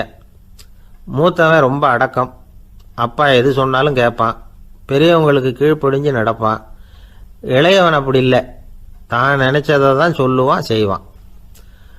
அடுத்தவங்க சொல்கிறத கேட்க மாட்டான், அடங்கி நடக்க மாட்டான். இந்த 2 பேரில் யாரை உங்களுக்கு பிடிக்கும்? பெரியவனை தான் பிடிக்கும், ஏன்னா அவன் தான் சொல்கிற பேச்சை கேட்குறவன் அப்படின்னு சொல்லுவீங்க. ஆனால் ஒரு ஞானி என்ன சொல்கிறார் தெரியுமா? ஒரு குழந்தை அதன் அறிவுக்காக மதிக்கப்பட வேண்டுமே தவிர அதனுடைய கீழ்ப்படியும் தன்மைக்காக அல்ல அப்படிங்கிறார். நம்ம குழந்தைகளை சுயமாக சிந்திக்கிறதுக்கு நாம் விடுறதில்ல, மற்றவங்களை பார்த்து காப்பி அடிக்கிறதுக்கு தான் நாம் அவங்களுக்கு கற்றுக் கொடுக்குறோம். புகழ்பெற்ற மனிதர்கள் சிலருடைய பேரை சொல்லி நீயும் அவர் மாதிரி ஆகணும், இவர் மாதிரி ஆகணும் அப்படின்னு சொல்லிகிட்டே இருக்கிறோம். குழந்தைகள் தங்களுடைய தனித்தன்மையை வளர்த்துக்கிறதுக்கு நாம் தடையாக இருக்கிறோம். ஒரு குழந்தைகிட்ட அனாவசியமாக நம்பிக்கையை வளர்த்துடக்கூடாது, எந்த கோட்பாட்டையும் திணிக்கக்கூடாது. நாம் ஏற்கனவே அர்த்தமில்லாத கருத்துக்களையும் கொள்கைகளையும் மனசில் போட்டு நிரப்பி வச்சுருக்கிறோம். இந்த உலகத்துக்கு புதுசாக சேர்ந்திருக்கிற ஒரு குழந்தையின் தூய்மையான மனசில் நம்ம கருத்துக்களை அறிமுகம் செய்ய அல்லது திணிக்கிறதுக்கு நமக்கு எந்த அதிகாரமும் கிடையாது. ஒரு குழந்தைய நீ இந்த மதத்தை சேர்ந்தவன் அப்படின்னு பிறந்ததுமே ஒரு முத்திரை குத்தி போடுறோம். இது அதோட சுதந்திரத்தை ஆரம்பத்திலேயே கிள்ளி எறிகிறது மாதிரி தான். நீங்கள் ஒரு மதத்தின் வழிமுறைகளை கடைப்பிடிச்சிக்கிட்டு வர்றீங்க, அந்த வழியில் போய்கிட்டு இருக்கிறீங்க, சரி, அதனால் போகிறீங்க. அதுக்காக உங்கள் குழந்தையையும் அதே வழியில் தான் வரணும் அப்படின்னு கட்டாயப்படுத்துறதுக்கு உங்களுக்கு என்ன உரிமை இருக்குது? அந்த குழந்தை சுயமாக சிந்திச்சு ஒரு முடிவுக்கு வரட்டுமே, அதுக்கு நீங்கள் ஏன் தடையாக இருக்கிறீங்க? நமக்கு உண்மையிலேயே நம்ம குழந்தை மேலே அன்பு இருந்தால் இது மாதிரி திணிப்பு வேலைகளை செய்யக்கூடாது. திணிப்பு வேலைகளிலிருந்து குழந்தைகளை காப்பாற்றினா போதும், அதுதான் ரொம்ப முக்கியம். அடுத்த தலைமுறை அற்புதமான தலைமுறையாக உருவாகும். நாம் தான் சாதி மத சங்கடங்களில் மாட்டிக்கிட்டு தவிக்கிறோம். அவங்களாவது சாதி மத வேறுபாடு இல்லாத சமுதாயத்தை பார்க்கட்டுமே, அந்த சௌகரியங்களை அனுபவிக்கட்டுமே. அதுக்கு நாம் என்ன செய்யணும்னா ஒன்றும் செய்யாமல் இருந்தால் போதும். ஒரு குழந்தைகிட்ட நம்ம கருத்தை திணிக்கும் பொழுது என்ன ஆகுது தெரியுமா? அது அவனை அவங்கிட்ட இருந்தே அப்புறப்படுத்தி விடுது, அவனுடைய தனித்தன்மையை அழிச்சுடுது, அவனை ஒரு எல்லைக்குள்ளே திணிச்சுடுது. இதெல்லாம் அன்புங்கிற பேரால் பெற்றோர்கள் செய்கிற தப்பு. இதெல்லாம் கேட்டுக்கிட்டு இந்த காலத்தில் அப்பா ஒருத்தர் சொன்னார், நான் கருத்துக்களை எல்லாம் என் பையன்கிட்ட திணிக்கிறது இல்லைங்க, ஆனால் அதிகமாக சாப்பிட சொல்லி கட்டாயப்படுத்துவேன் அப்படின்னார். உங்கள் வீட்டு சமையல் அவ்வளோ நல்லா இருக்குமான்னு கேட்டாங்க. நல்லா இருந்தால் நான் ஏன் அவனை சாப்பிட சொல்லி கட்டாயப்படுத்த போகிறேன் அப்படின்னார்.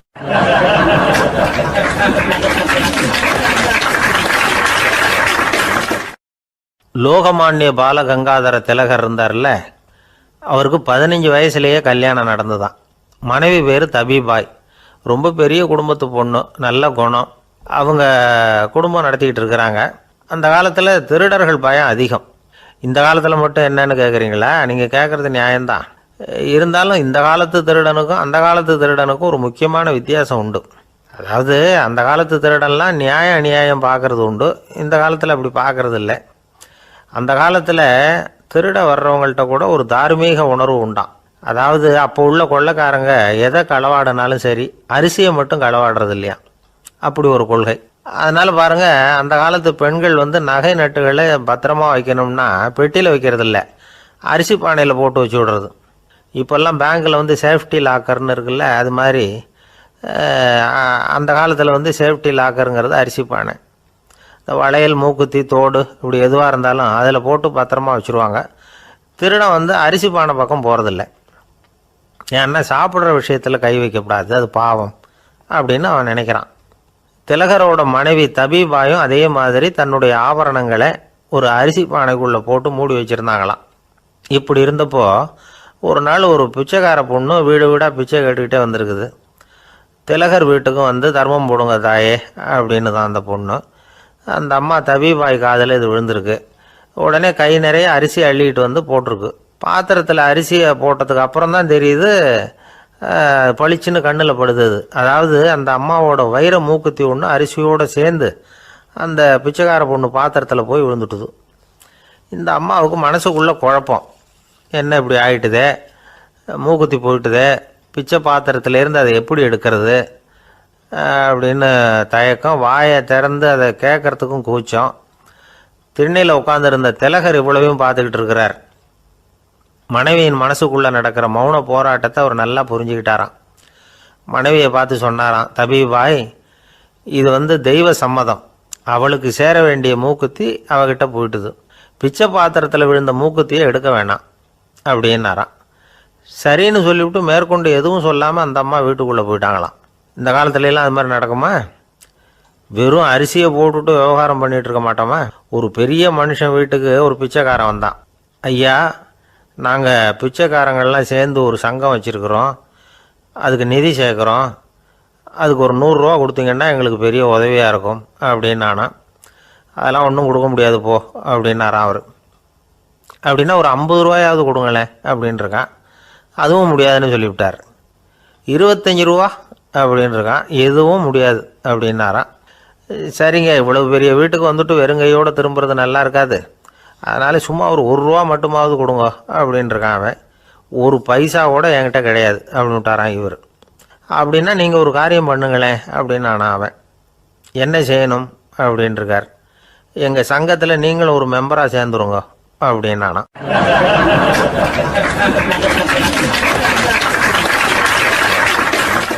ஒரு ஊரில் ஒரு மன்னன் இருந்தான், கொடுங்கோல் மன்னன். நிறைய தொந்தரவு பண்ணிக்கிட்டு இருந்தான். அவன் ஒரு தடவை என்ன பண்ணான் தெரியுமா? ஒரு தப்பும் பண்ணாத ஒரு இளைஞனை பிடிச்சி ஜெயிலில் அடைச்சுட்டான். அந்த பையனோட சொந்தக்காரங்கள்லாம் ராஜா கிட்ட போனாங்க. அவன் ஒரு தவறும் பண்ணலை, அவனை விடுதலை பண்ணுங்க அப்படின்னு கெஞ்சி கேட்டுக்கிட்டாங்க. மன்னன் வந்து யோசனை பண்ணான். அந்த இளைஞனை கூப்பிட்டுக்கிட்டு வர சொன்னான். அவனை கொண்டாந்து ராஜா முன்னாடி நிறுத்தினாங்க. இதை பாருப்பா, உன்னை நான் விடுதலை பண்ணுவேன், ஆனால் ஒரு கண்டிஷன், அந்த நிபந்தனையை நீ நிறைவேற்றினா உனக்கு விடுதலை அப்படின்னா மன்னன். சரின்னு ஒத்துக்கிட்டான் பையன்.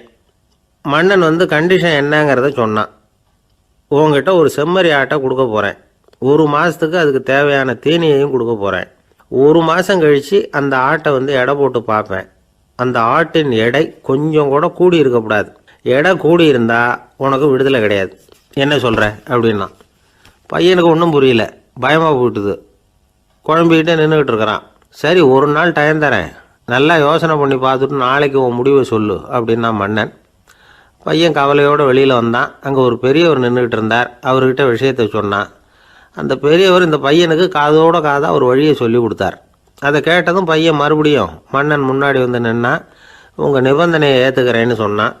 மன்னன் வந்து ஒரு ஆட்டுக்குட்டியையும் அதுக்கு 1 மாதத்துக்கு தேவைப்படுற தீவனத்தையும் கொடுக்கும்படியாக உத்தரவு போட்டான். கொடுத்தாங்க, ஓடிட்டு போயிட்டான். 1 மாதம் தினமும் தவறாமல் அந்த தீவனத்தை ஆட்டுக்குட்டிக்கு போட்டுக்கிட்டு இருக்கிறான். 1 மாதம் கழித்து அந்த ஆட்டை வந்து அரண்மனைக்கு ஓட்டிகிட்டு போனான். மன்னன் அதை எடை போட்டு பார்க்குறான், எடை கூடவே இல்லை, அப்படியே தான் இருக்குது.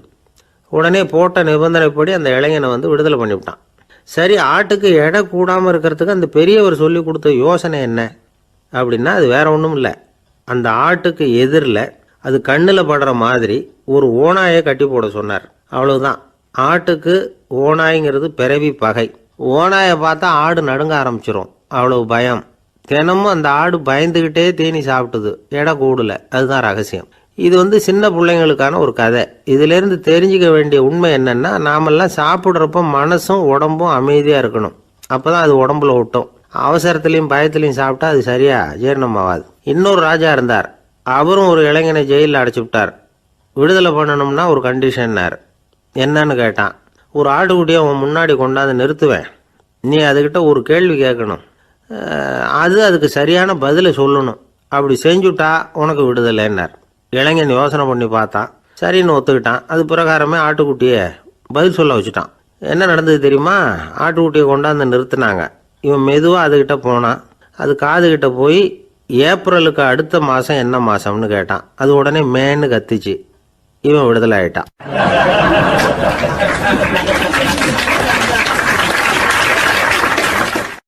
காஞ்சிபுரத்தில் பல்லவ ராஜா ஒரு கோவில் கட்டினார். கைலாசநாதர் கோவில். அதுக்கு கும்பாபிஷேகம் பண்ணுறதுக்கு ஒரு நாள் குறிப்பிட்டு அதுக்கு வேண்டிய ஏற்பாடுகள்லாம் பண்ணினார். முதல் காரியமாக கடவுளை வேண்டிக்கிட்டார். நீங்கள் இந்த கும்பாபிஷேகத்துக்கு நேரில் வந்து கலந்துக்கணும்னார். கடவுள் அந்த ராஜா கனவுல வந்தார். நீ கும்பாபிஷேகம் வச்சிருக்கிற அதே நாளில் அதே நேரத்தில் எனக்கு இன்னொரு ஊரில் ஒரு கும்பாபிஷேகம் இருக்குது, அதுக்கு போக வேண்டியிருக்கு. அதாவது திருநின்ற ஊரில் என்னுடைய பக்தர் ஒருத்தர், அவரும் ஒரு கோயில் கட்டி கும்பாபிஷேகம் செய்கிறார். நான் அதுக்கு போக வேண்டியிருக்கு. அதனால் உன்னுடைய தேதியை நீ மாற்றி வச்சுக்கோ அப்படின்னார்.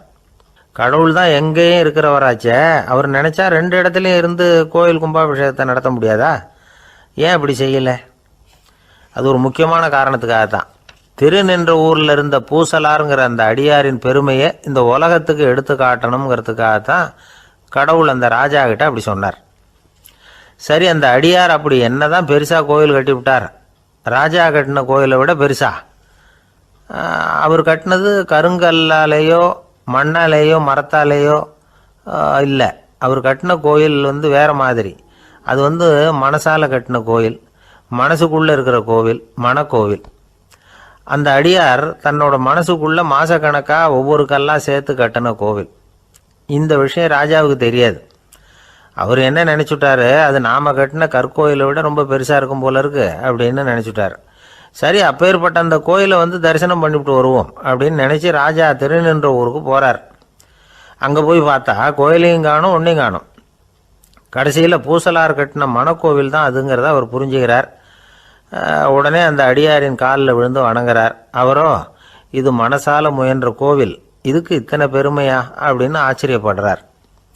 இதில் ஆச்சரியப்படுறதுக்கு ஒன்றும் இல்லை. ஆண்டவன் விரும்புறது அகபக்தியையே தவிர புற தோற்றங்களே அல்ல. இதை நாம் புரிஞ்சுக்கிட்டோம்னா நமக்குள்ள எந்த வேறுபாடுகளும் வர்றதுக்கு வழியே இல்லை. இன்னொரு ராஜா இருந்தார்.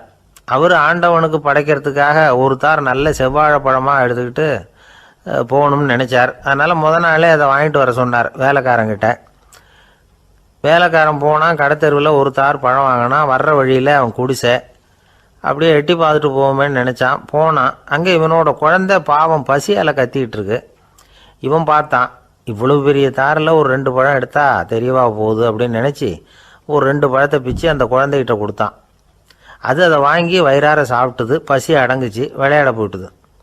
இவன் அதுக்கப்புறம் வாழைப்பழத்தை எடுத்துக்கிட்டு அரண்மனைக்கு வந்தான். 2 பழம் பிச்சிருக்கிறது ராஜாவுக்கு தெரிஞ்சு போச்சு. இவன் உண்மையை சொல்லிவிட்டான். உடனே ராஜா, கடவுளுக்கு படைக்க வேண்டிய பொருளை குழந்தை எச்சில் பண்ண விட்டுருக்கியே அப்படின்னு சொல்லி அவனை கட்டி வச்சு சாட்டையால் அடித்தார் பாவம். மறுநாள் பழத்தை கோயிலுக்கு எடுத்துகிட்டு போனார். கடவுள் முன்னாடி வச்சார். கடவுள் கண்ணை திறந்து பார்த்தார். பழம்லாம் அழுகி இருக்குது. என்ன இது அழுகி போன பழம் அப்படின்னார். ராஜா முழிச்சார். நல்லா தானே இருந்தது அப்படின்னு நினச்சார். அப்போ கடவுள் அந்த ராஜா கிட்ட சொன்னாராம், இதை பாருப்பா, இந்த தாரில் 2 பழம் தான் நல்ல பழம். அந்த 2 பழங்களையும் நேற்றுக்கே நான் சாப்பிட்டுட்டேன் அப்படின்னாராம். அப்போ தான் ராஜாவுக்கு புரிஞ்சுது, ஏழை குழந்தையின் பசியை தீர்க்கறதுக்காக உதவுன அந்த 2 பழம்தான் இறைவன் சாப்பிட்ட பழம்னு. இறைவன் இருக்கிற இடம் எது? இதுதான். ஆந்திர நாட்டில் ஒரு அரசர் இருந்தார். அந்த அரசர்கிட்ட ஒரு அமைச்சர் இருந்தார்.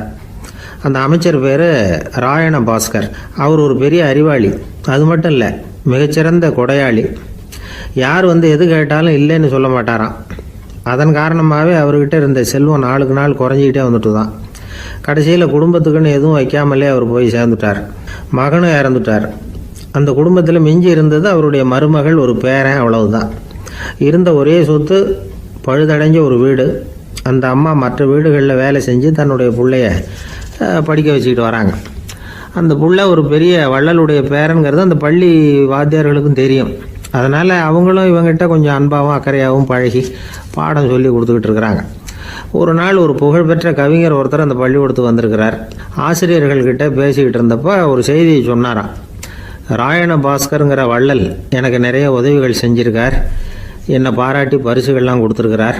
அந்த வள்ளல் வாழ்ந்த கிராமத்தை பார்க்கணுங்கிறதுக்காக தான் இப்போ இங்கே வந்திருக்கிறேன் அப்படின்னாராம். ஆசிரியர் உடனே இந்த பையனை கூப்பிட்டு, இதை பாருங்கள், இவன் யார் தெரியுமா, நீங்கள் குறிப்பிடுகிற அந்த வள்ளலின் பேரன் அப்படின்னு அறிமுகப்படுத்தினாராம். கவிஞரின் கண்களில் ஆனந்த கண்ணீர். அந்த பரவச நிலையிலேயே அந்த வள்ளலை பற்றி கவி பாட ஆரம்பிச்சுட்டாராம். இந்த சின்ன பையன் அதை கேட்டிருக்கிறான். உடனே என்ன பண்ணான் தெரியுமோ, தன் கையில் அணிஞ்சிருந்த ஒரு பொன் வளையலை கழட்டி அந்த கவிஞருக்கு பரிசாக கொடுத்துட்டானான். எல்லாருக்கும் ஆச்சரியம். தாத்தா இருக்கும் நிலையில் கொடுத்தார், பேரன் இல்லாத நிலையிலையும் கொடுக்குறான். பையனை எல்லாரும் பாராட்டினாங்களாம். இருந்தாலும் அவனுக்குள்ள ஒரு பயம் எதுவாக ஆரம்பமாச்சு. பள்ளிக்கூடம் விட்டு வீட்டுக்கு வரும்பொழுது அந்த பயம் இன்னும் அதிகமாகிட்டுது. அம்மா என்ன சொல்லுவாங்களோ தெரியலையே, ஏதோ திடீர்னு தோணிச்சு வளையலை கட்டி கொடுக்கணும்னு கொடுத்துட்டோம். குடும்பம் இருக்கிற நிலையில் இப்படி நான் செஞ்சது தப்பா, வீட்டு செலவுக்கே அம்மா எவ்வளவு கஷ்டப்படுறாங்க, வீட்டுக்கு போனதும் என்ன நடக்குமோ தெரியலையே அப்படின்னு நினச்சி பயந்துக்கிட்டே அவன் வீட்டுக்குள்ளே அடி எடுத்து வைக்கிறான். அம்மா கூப்பிட்டு சாப்பாடு போட்டாங்க. அவங்க கண்ணில் படக்கூடாதுங்கிறதுக்காக ஒரு கையை பின்னாடி மறைச்சிக்கிட்டே இருந்தான். அம்மா இதை கவனிச்சிட்டாங்க. ஏய், உன் கையை ஏன் அப்படி வச்சிருக்கிற, உன் கைக்கு என்னாச்சு, ஏதாவது அடிபட்டு போச்சா அப்படின்னு கேட்டுக்கிட்டே கையை எடுத்து பார்க்குறாங்க. வளையலை காணலை. வளையல் எங்கே அப்படின்னு கேட்குறாங்க.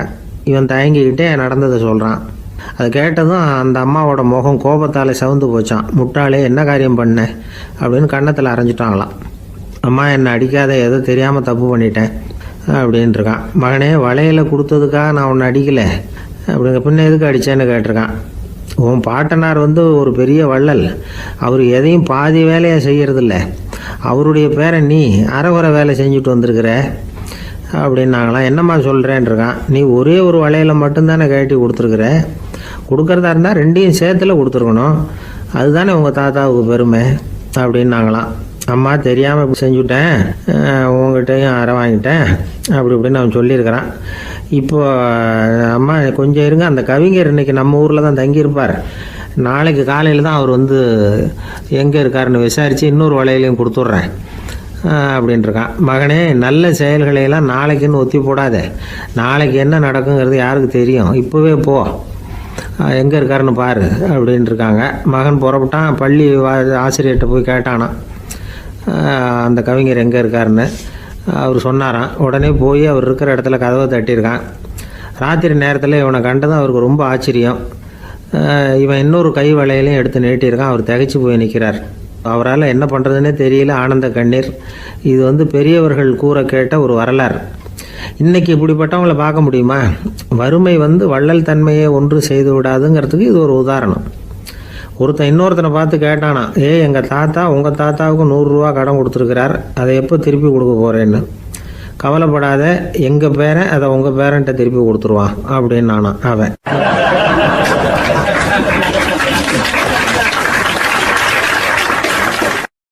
ஒரு ஊரில் ஒரு மன்னர் இருந்தார். புத்தி கூர்மை உள்ள ஒரு மன்னர். பொதுவாக மன்னர்களுக்கு சந்தேகம் வந்தால் சபையில் உள்ள சான்றோர்கள்கிட்ட கேட்டு தெரிஞ்சுக்கிறது தானே வழக்கம். ஆனால் இங்கே அப்படி இல்லை. மற்றவங்களுக்கு சந்தேகம் வந்தால் மன்னர்கிட்ட கேட்டு தெரிஞ்சுக்குவாங்க.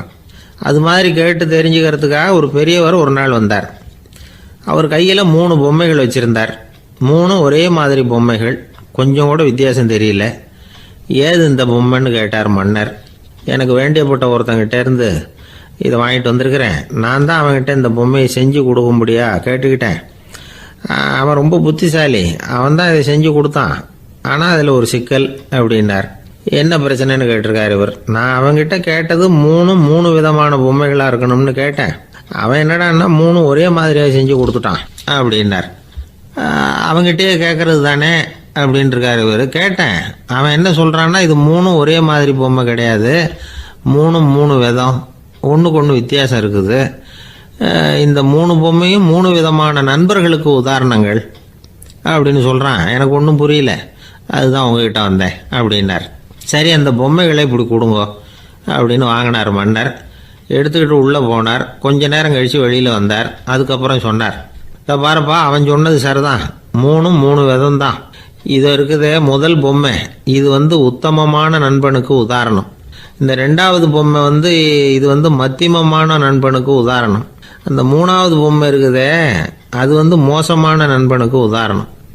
இதை செஞ்சவன் உண்மையிலேயே பெரிய அறிவாளி தான் அப்படின்னாராம். வந்தவருக்கு ஒன்றும் புரியல. பார்த்தா ஒன்றும் வித்தியாசம் தெரியலையே அப்படின்னு அவன் குழம்பி போய் நிற்கிறான். இப்போது அந்த மன்னர் விளக்கம் கொடுக்குறார்.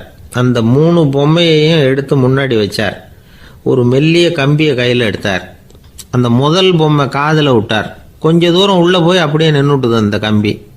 அப்புறம் ரெண்டாவது பொம்மை காதில் அந்த கம்பியை விட்டார். அந்த கம்பி என்னாச்சுன்னா அப்படியே அது வாய் வழியாக வெளில வந்தது. மூணாவது பொம்மை காதில் கம்பியை செலுத்தினார். அது நேராக இன்னொரு காது வழியாக வெளியில் வந்தது. இப்போ இந்த முதல் வகை இருக்குதே அது மாதிரியான நண்பர்கள் எப்படி தெரியுமா? நம்ம கஷ்டத்தை அவங்கக்கிட்ட சொன்னால் பேசாமல் கேட்டுக்குவாங்க. வெளியில் அதை யாருக்கிட்டையும் சொல்லிகிட்டு இருக்க மாட்டாங்க. வெளியில் தெரியாமல் நமக்கு உதவி பண்ணுவாங்க. செஞ்சுட்டு அதை நான் தான் செஞ்சேன்னு சொல்லிகிட்டு இருக்க மாட்டாங்க. அதுதான் கம்பி ஒரு காது வழியாக போய் உள்ளே நின்றுட்டுது. ரெண்டாவது பொம்மையில் கம்பி என்னாச்சு, ஒரு காது வழியாக போய் வாய் வழியாக வெளியில் வருது. இது மாதிரியான நண்பர்கள்கிட்ட நாம் கஷ்டத்தை சொன்னால் அதை அவங்க 4 பேர்கிட்ட போய் சொல்லி நமக்காக உதவி கேட்பாங்க. நமக்குன்னு கேட்டு வாங்கி அதை நம்மகிட்ட கொண்டுகிட்டு வந்து கொடுப்பாங்க. இவங்க மத்தியமமான நண்பர்கள். மூணாவது பொம்மையில் ஒரு காது வழியாக செலுத்துகிற கம்பி இன்னொரு காது வழியாக வெளியில் வந்துடுது. இது மாதிரியான நண்பர்கள்கிட்ட நம்ம கஷ்டத்தை சொன்னால் அவங்க காது கொடுத்து கேட்குறது மாதிரி நடிப்பாங்க. அப்படியே இன்னொரு காது வழியாக அதை வெளில விட்டுருவாங்க. அதை பற்றி கவலைப்பட மாட்டாங்க. இதுதான் இந்த பொம்மைகளுக்குள்ளே இருக்கிற வித்தியாசம் அப்படின்னு விளக்கம் கொடுத்தாராம் மன்னர். படிக்கிற பிள்ளைங்கள்லேயும் இது மாதிரி 3 வகை உண்டு. சில பேர் காதால் வாங்கி மனசில் வச்சுக்குவான். சில பேர் காதால் வாங்கி பேனாவால் எழுதி விடுவான்.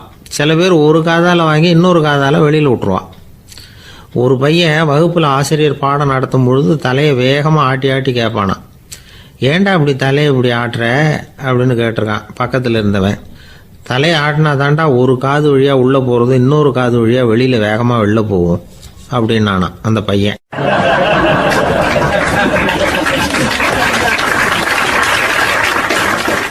எனக்கு வாழ்க்கையே வெறுத்து போச்சு சார் அப்படின்னு சொல்லிட்டு ஒருத்தர் வந்தார். கொஞ்ச நேரம் பேசினதுக்கப்புறம் அவர் அப்படி சொல்லியிருந்தா அதில் ஒரு அர்த்தம் இருந்திருக்கும். வர்றதுக்கு முன்னாடியே வாழ்க்கை வெறுத்து போச்சுன்னு சொல்லிட்டு வர்றார். என்ன சார் விஷயம்னு விசாரித்தோம். எங்கள் வீட்டில் தினம் 3 வேளையும் ஒரே மாதிரி சாப்பாடு சார், வித்தியாசமே கிடையாது. இப்படியே 3 மாதமாக சாப்பிட்டுக்கிட்டு இருக்கிறேன். அதை விட பட்டினி கிடந்து செத்துடலாம்னு தோணுது அப்படின்னார். ஒரு பெரியவர் சொன்ன தத்துவத்தை சொல்கிறதுக்கு ஆள் கிடைக்காம தவிச்சுக்கிட்டு இருந்தோம். இப்போ ஒருத்தர் கிடைச்சிட்டார். விட்டுலாமா? உடனே அவரை உட்கார வச்சு சொல்ல ஆரம்பிச்சிட்டோம். அதாவது நாம் அனுபவிக்கிற உணர்வுகளில் களிப்பு, மகிழ்வு, ஆனந்தம் இது 3க்கும் ஒன்றுக்கு ஒன்று வித்தியாசம் உண்டு. மேம்போக்காக பார்க்குறதுக்கு இது 3 ஒன்று மாதிரி தோணும். ஆனால் அது அப்படி இல்லை. களிப்புங்கிறது உடம்பை பொறுத்தது, மகிழ்வுங்கிறது மனசை பொறுத்தது, ஆனந்தம்ங்கிறது ஆன்மாவை பொறுத்தது. இப்படி இந்த 3 வகையான அந்த சுவைப்புகளின் தன்மையும் வேற வேற. இப்போ முதல்ல களிப்புங்கிறத எடுத்துக்குவோம். நம்ம புலன்களுக்கு களிப்பை தரக்கூடிய பொருள்களுக்கு சில விசேஷ குணம் உண்டு. அது எப்படின்னா, சீக்கிரமே சலிப்பை உண்டு பண்ணும். ஒருத்தர் அந்த பொருளை எடுத்துக்கிட்டா அது இன்னொருத்தருக்கு குறைஞ்சிரும். உணவு, உடை இதெல்லாம் களிப்பை தரக்கூடிய பொருள்கள். இப்போ உதாரணத்துக்கு ஒரு சாப்பாட்டு மேசையில் ஒரு பாத்திரத்தில் 10 இட்லி இருக்குது. அதில் ஒரு 2 இட்லியை நம்ம தட்டில் எடுத்து வச்சு சாப்பிட்றோம். நாம் சாப்பிட்ட அந்த இட்லி நிச்சயமாக எதிரில் உட்காந்துருக்கிறவருக்கு இல்லை, அவருக்கு உபயோகப்படாது. நாம் சாப்பிட்ட அதே இட்லியை அவரும் சாப்பிட முடியாது, அவர் வேற தான் எடுத்து வச்சுக்கணும். அது மாதிரி நாம் ஒரு சட்டையை எடுத்து போட்டுக்கிறோம். அதே சட்டையை அதே நேரத்தில் இன்னொருத்தர் போட்டுக்க முடியாது. புலன்களுக்கு களிப்பை தரக்கூடிய இது மாதிரி பொருள்கள்லாம் முதல் தடவை நமக்கு கொடுக்குற களிப்பை 2வது தடவையும் கொடுக்காது. 3வது தடவை இன்னும் குறையும். கடைசியில் வெறுப்பாக மாறிடும். ஒவ்வொன்றா இட்லியை தொடர்ந்து சாப்பிட்றோம்னு வச்சுக்கோங்க, முதல் இட்லி தரக்கூடிய சுவையை 30வது இட்லி தராது. முதல் தடவை புது சட்டையை போட்டுக்கிறப்போ நமக்கு இருக்கிற களிப்பு அதே சட்டையை 100வது தடவையாக போட்டுக்கிறோம்னு வைங்க, அப்போ இருக்குமா? இருக்காது. இதுதான் களிப்பு. அதாவது சீக்கிரமே சலிப்பை தரக்கூடியது. ஒருத்தர் எடுத்துக்கிட்டால் இன்னொருத்தருக்கு குறைஞ்சி போகக்கூடியது. ஆனால் மகிழ்ச்சிங்கிறது அப்படி இல்லை. ஒருத்தர் அனுபவிக்கிறதுனால இன்னொருத்தருக்கு குறைஞ்சி போகாது. இப்போ காலையில் சூரியன் உதயம் ஆகிறத பார்த்து சந்தோஷப்படுறோம், அதையே இன்னொருத்தரும் பார்த்து சந்தோஷப்படலாம். ஒரு நல்ல சங்கீதத்தை கேட்குறோம், ஒரு அழகான ஓவியத்தை ரசிக்கிறோம், நீங்கள் ரசிக்கிற அதே நேரத்தில் இன்னொருத்தரும் அதை ரசிக்கலாம். அதனால் அது குறைஞ்சி போகிறதில்ல. இது மகிழ்வு. ஆனால் ஒன்று, ஒரே பாடலை திரும்ப திரும்ப கேட்டுக்கிட்டு இருந்தால் கடைசியில் அலுப்பு தட்டும். அதாவது மகிழ்வுங்கிறது எப்படின்னா, மற்றவங்களோட பகிர்ந்து கொள்றதுனால குறையாது. ஆனால் ஒரே பொருள் மீண்டும் மீண்டும் அனுபவிப்ப தர்றப்போ முதல்ல மகிழ்வு அதிகரித்து அதுக்கப்புறம் அது மங்கி மறைஞ்சு போயிடும். இதுதான் அந்த மகிழ்வுங்கிறதுக்கு இலக்கணம். சரி, இப்போ மூணாவதாக சுகம் தரக்கூடிய ஆனந்தம்ங்கிறது எப்படின்னா, இது நமக்கு உள்ளே இருந்து சுரக்கிறது. மனசு சலனங்கள்லேருந்து விடுபடுறப்போ இந்த ஆனந்தம் நமக்கு கிடைக்கும். இது நிலையான சுகம், ஆத்ம சுகம். களிப்பிலிருந்து மகிழ்வுக்கும் மகிழ்விலிருந்து ஆனந்தத்துக்கும் செல்றது தான் மனிதன் நடத்த வேண்டிய முக்கியமான பயணம். இவ்வளவு விஷயத்தையும் கேட்டுட்டு இந்த காலத்து பையன் ஒருத்தன் வந்தான். சார், இப்போ நீங்கள் ஒரு சாப்பாட்டு மேசையில் ஒரு 10 இட்லி வைக்கிறீங்க, என்ன உட்கார வைங்க, எதிரில் இன்னொருத்தனை உட்கார வைங்க, நான் களிப்பு மகிழ்வுலாம் தாண்டி நேரடியாக ஆனந்தத்துக்கு பயணம் பண்ணி காட்டுறேன் அப்படின்னா. ஒன்றும் புரியல அவன் சொன்னது. அது எப்படி, என்ன பண்ணுவ நீ அப்படின்னு சொல்லி கேட்டோம் ஆச்சரியமாக. 2 இட்லி சாப்பிட்டா தானே சார் களிப்பு, நான் 10 இட்லியும் மொத்தமாக சாப்பிட்ருவேன், அடுத்தவனுக்கு எதுவும் கிடைக்காது, அவனுக்கு கிடைக்காதபடி நாமே சாப்பிட்டுடுறோம்ல, அதுதானே நமக்கு ஆனந்தம் அப்படின்னு அதுக்கு ஒரு விளக்கம் சொல்கிறான்.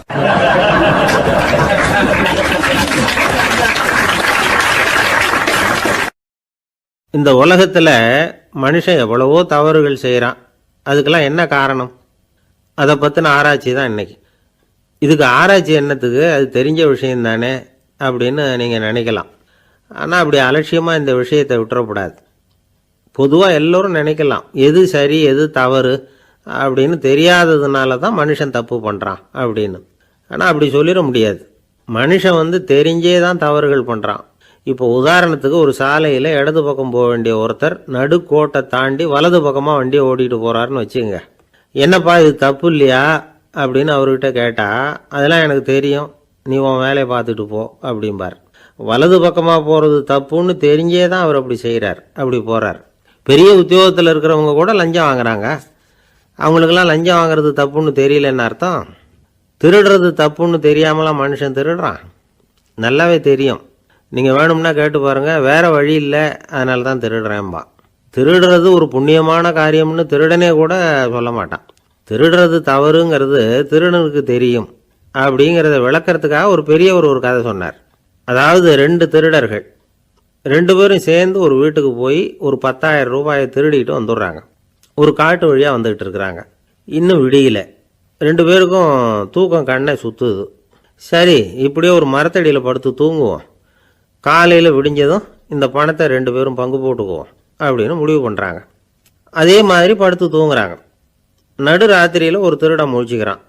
விடிகிற வரைக்கும் காத்துக்கிட்டு இருந்தால் 5,000 ரூபா தான் கிடைக்கும், இப்போவே கம்பி நீட்டினா 10,000 ரூபா கிடைக்கும் அப்படின்னு யோசித்து பார்த்துட்டு ஒரு முடிவுக்கு வந்தான். மெதுவாக அந்த 10,000த்தையும் சுருட்டிக்கிட்டு அடுத்தவனுக்கு தெரியாமல் ஓடி போயிட்டான். விடியுது. அடுத்தவன் எழுந்திரிச்சு பார்க்குறான், பணத்தையும் காணலை, பாகஸ்தனையும் காணலை. இந்த திருடன் அந்த திருடனை திட்டுறான், திருட்டு பய, அயோக்கிய பய, இப்படி அநியாயமாக கிளப்பிட்டு போட்டானே அப்படிங்கிறான். இதுலேருந்து என்ன தெரியுது? தெரியாமல் எடுத்துக்கிட்டு போகிறது திருட்டு, அயோக்கியத்தனம், அநியாயம் அப்படிங்கிறது இவனுக்கு தெரிஞ்சிருக்குது. அதனால தான் அடுத்தவனை பார்த்து இப்படி திட்டுறான். அதனால் தெரியாததுனால மனுஷன் தவறு பண்ணுறான்னு சொல்கிறது சரியில்லை. அப்படின்னா மனுஷன் பண்ணுற தவறுகளுக்கு உண்மையான காரணம் தான் என்ன? இதே சந்தேகம் அர்ஜுனனுக்கும் வந்துதான். அதனால தான் அவன் பகவானை பார்த்து கேட்குறான், மனுஷன் தன் விருப்பத்துக்கு விரோதமாக ஏதோ ஒரு சக்தியினால பலாத்காரமாக இழுக்கப்பட்டது மாதிரி பாவம் பண்ணுறானே, அந்த சக்தி என்ன அப்படின்னு கேட்குறான். இதுக்கு பகவான் பதில் சொல்கிறார், காமமும் குரோதமும் தான் அந்த சக்திகள், அதாவது ஆசையும் சினமும், இது 2ம் உன்னுடைய எதிரிகள் அப்படிங்கிறத புரிஞ்சுக்கோ அப்படிங்கிறார். இன்னமும் நுணுக்கமாக பார்த்தா காமத்தினுடைய மறு உருவங்கள் தான் குரோதமும் லோபமும். ஆசை நிறைவேறலைன்னா குரோதம், அதாவது கோபம். ஆசை நிறைவேறிட்டதுன்னா லோபம், அதாவது பேராசை. பாவத்தை கண்ட்ரோல் பண்ணணும்னா அதுக்கு மெயின் சுவிட்ச் எது அப்படிங்கிறது இப்போ தான் தெரியுது. அதுக்கு மனுஷன் தெரிஞ்சே தான் தவறு பண்ணுறான் அப்படின்னு பேசிக்கிட்டோமே. அதுக்கு ஒரு உதாரணம். ஒரு ஆள் ஹோட்டலில் சாப்பிட போனான். சாப்பிட்டு முடித்தான். எழுந்திரிச்சு வந்து முதலாளிகிட்ட பில்லை கொடுத்தான். காசை கொடுக்கல. முதலாளி பணம் கொடுன்னு கேட்டார். இவன் என்கிட்ட பணம் இல்லைன்னா. முதலாளி கொஞ்சம் கூட அலட்டிக்கல. உள்ளே இருந்து ஒரு ஆளை கூப்பிட்டார். இவனை கூப்பிட்டுக்கிட்டு போய் இட்லி மாவு ஆட்ட சொல்லுன்னார். இவனும் கவலைப்படாமல் உள்ளே போயிட்டான். அப்போது அழைச்சிட்டு போகிற ஆள் கேட்குறான், ஏன் சார் சாப்பிட்றதுக்கு முன்னாடி காசு இல்லைங்கிறது உங்களுக்கு தெரியாதா அப்படின்னு கேட்குறான். தெரியும், காசு இல்லைங்கிறதும் தெரியும், காசு இல்லாமல் சாப்பிட்டா மாவாட்டணுங்கிறதும் தெரியும் அப்படின்னா அந்த ஆள். அப்படின்னா நீங்கள் உங்கள் வீட்லேயே சாப்பிட்ருக்கலாமே அப்படின்னு கேட்குறான் அவன். அதுக்கு இவர் சொல்கிறாரு, அது எப்படி, அங்கே சாப்பிட்டாலும் நான் இதே வேலையை தானே செய்ய வேண்டியிருக்கும் அப்படின்னாராம்.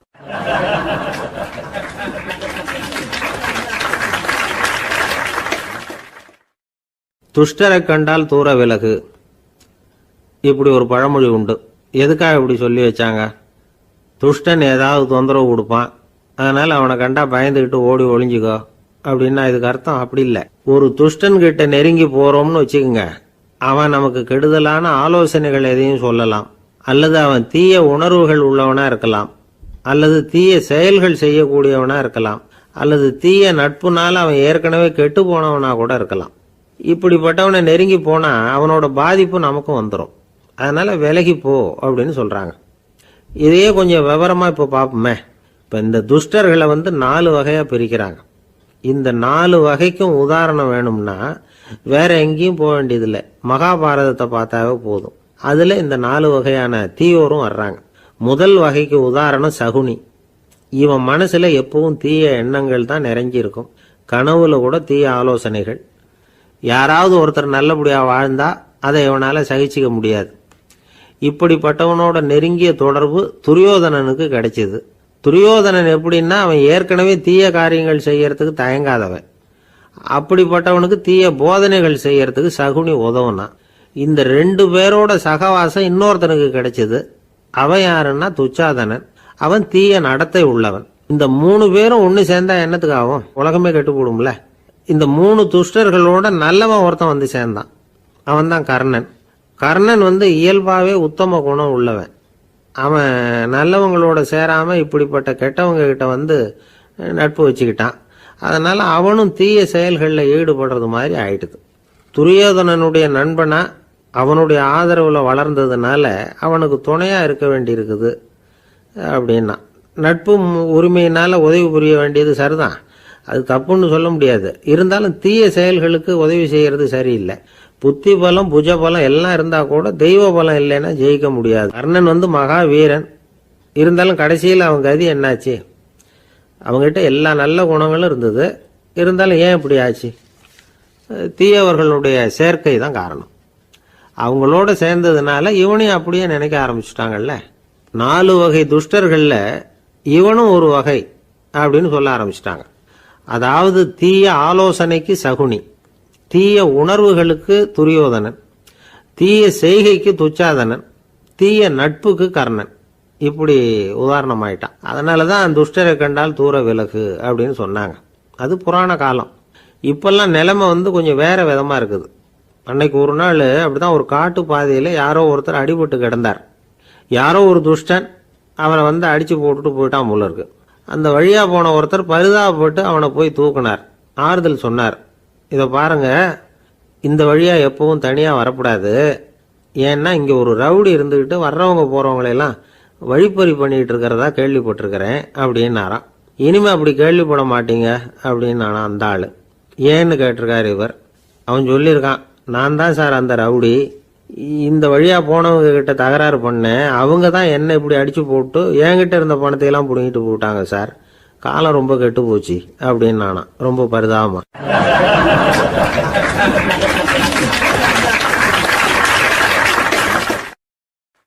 ஒரு ஊரில் ஒரு பெரிய செல்வந்தர் இருந்தார். பணத்துக்கு பஞ்சம் இல்லை.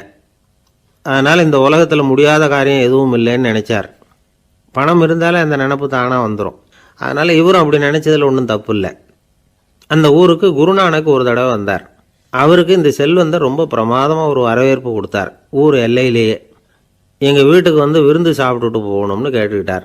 அவரும் சரின்னு ஒத்துக்கிட்டார். உடனே தன்னுடைய பங்களாவில் ஒரு பெரிய விருந்துக்கு ஏற்பாடு பண்ணார். குருநானக்கை அழைச்சிட்டு வீட்டுக்கு போனார், உட்கார வச்சார். ஐயா, நான் இந்த ஊர்லேயே ரொம்ப பெரிய வசதி உள்ளவன், என்னால் எல்லாம் முடியும். உங்களுக்காக நான் என்ன செய்யணும்னு சொல்லுங்கள், எதுவாக இருந்தாலும் பரவாயில்ல, எவ்வளவு செலவானாலும் பரவாயில்ல, என்னால் செய்ய முடியும். என்ன செய்யணும்னு சொல்லுங்கள், அது போதும், நான் செய்கிறேன் அப்படின்னு நான் ரொம்ப பணிவா. இதை கேட்டதும் குருநானக் சிந்திச்சார் கொஞ்ச நேரம். அதுக்கப்புறம் தன்னோட சட்டை பைக்குள்ளே கையை விட்டு ஒரு பழைய ஊசி ஒன்று எடுத்தார். அந்த செல்வந்தர்கிட்ட கொடுத்தார். இதை பாருங்கள், இவ்வளவு தூரம் நீங்கள் கேட்கறதுனால சொல்கிறேன், எனக்கு நீங்கள் செய்ய வேண்டிய உதவி இதுதான்னார். ஊசியை கையில் வாங்கிக்கிட்டு இதை என்ன செய்யணும்னு சொல்லுங்க அப்படின்னார் அவர். நீங்கள் செய்ய வேண்டியது என்னென்னா, இந்த ஊசியை பத்திரமா வச்சிருக்கணும். நாம் 2 பேரும் இறந்து போனதுக்கு பின்னாடி இன்னொரு உலகத்தில் நாம் சந்திக்கக்கூடிய வாய்ப்பு இருக்குது. அப்போ இந்த ஊசியை என்கிட்ட கொண்டாந்து கொடுக்கணும். இதுதான் நீங்கள் எனக்காக செய்ய வேண்டிய உதவி அப்படின்னார் குருநானக் லேசாக சிரிச்சுக்கிட்டே. இதை கேட்ட உடனே இந்த பெரியவர் முழிக்க ஆரம்பிச்சிட்டார். அது எப்படிங்க, நான் சாகிறப்ப எப்படி இந்த ஊசியை எடுத்துக்கிட்டு இன்னொரு உலகத்துக்கு வர முடியும்னார். ஊசி மாதிரி ஒரு சின்ன பொருளை கூட இந்த உலகத்தை விட்டு நாம் போகிறப்ப எடுத்துகிட்டு போக முடியாதுங்கிறப்போ உங்களோட செல்வத்தையெல்லாம் எப்படி அங்கே எடுத்துகிட்டு வர போகிறீங்க அப்படின்னு கேட்டார் குருநானக். அதுக்கப்புறம் தான் அந்த பெரியவர் யோசிக்க ஆரம்பித்தாராம். குருநானக் சொல்கிறார், இதை பாருங்கள், நாம் செய்கிற நல்லது கெட்டது தான் கடைசி வரைக்கும் நம்ம கூட இருக்கும். அடுத்தவங்க நல்லா இருக்கணுங்கிறதுக்காக பொருளை செலவு செய்யணும். அப்படி செய்யலைன்னா எந்த பிரயோஜனமும் இல்லை அப்படின்னார். அதுக்கப்புறம் தான் அந்த செல்வந்தரின் அறிவு கண் திறந்து தான். உடனே குருநானக்கை வணங்கினார்.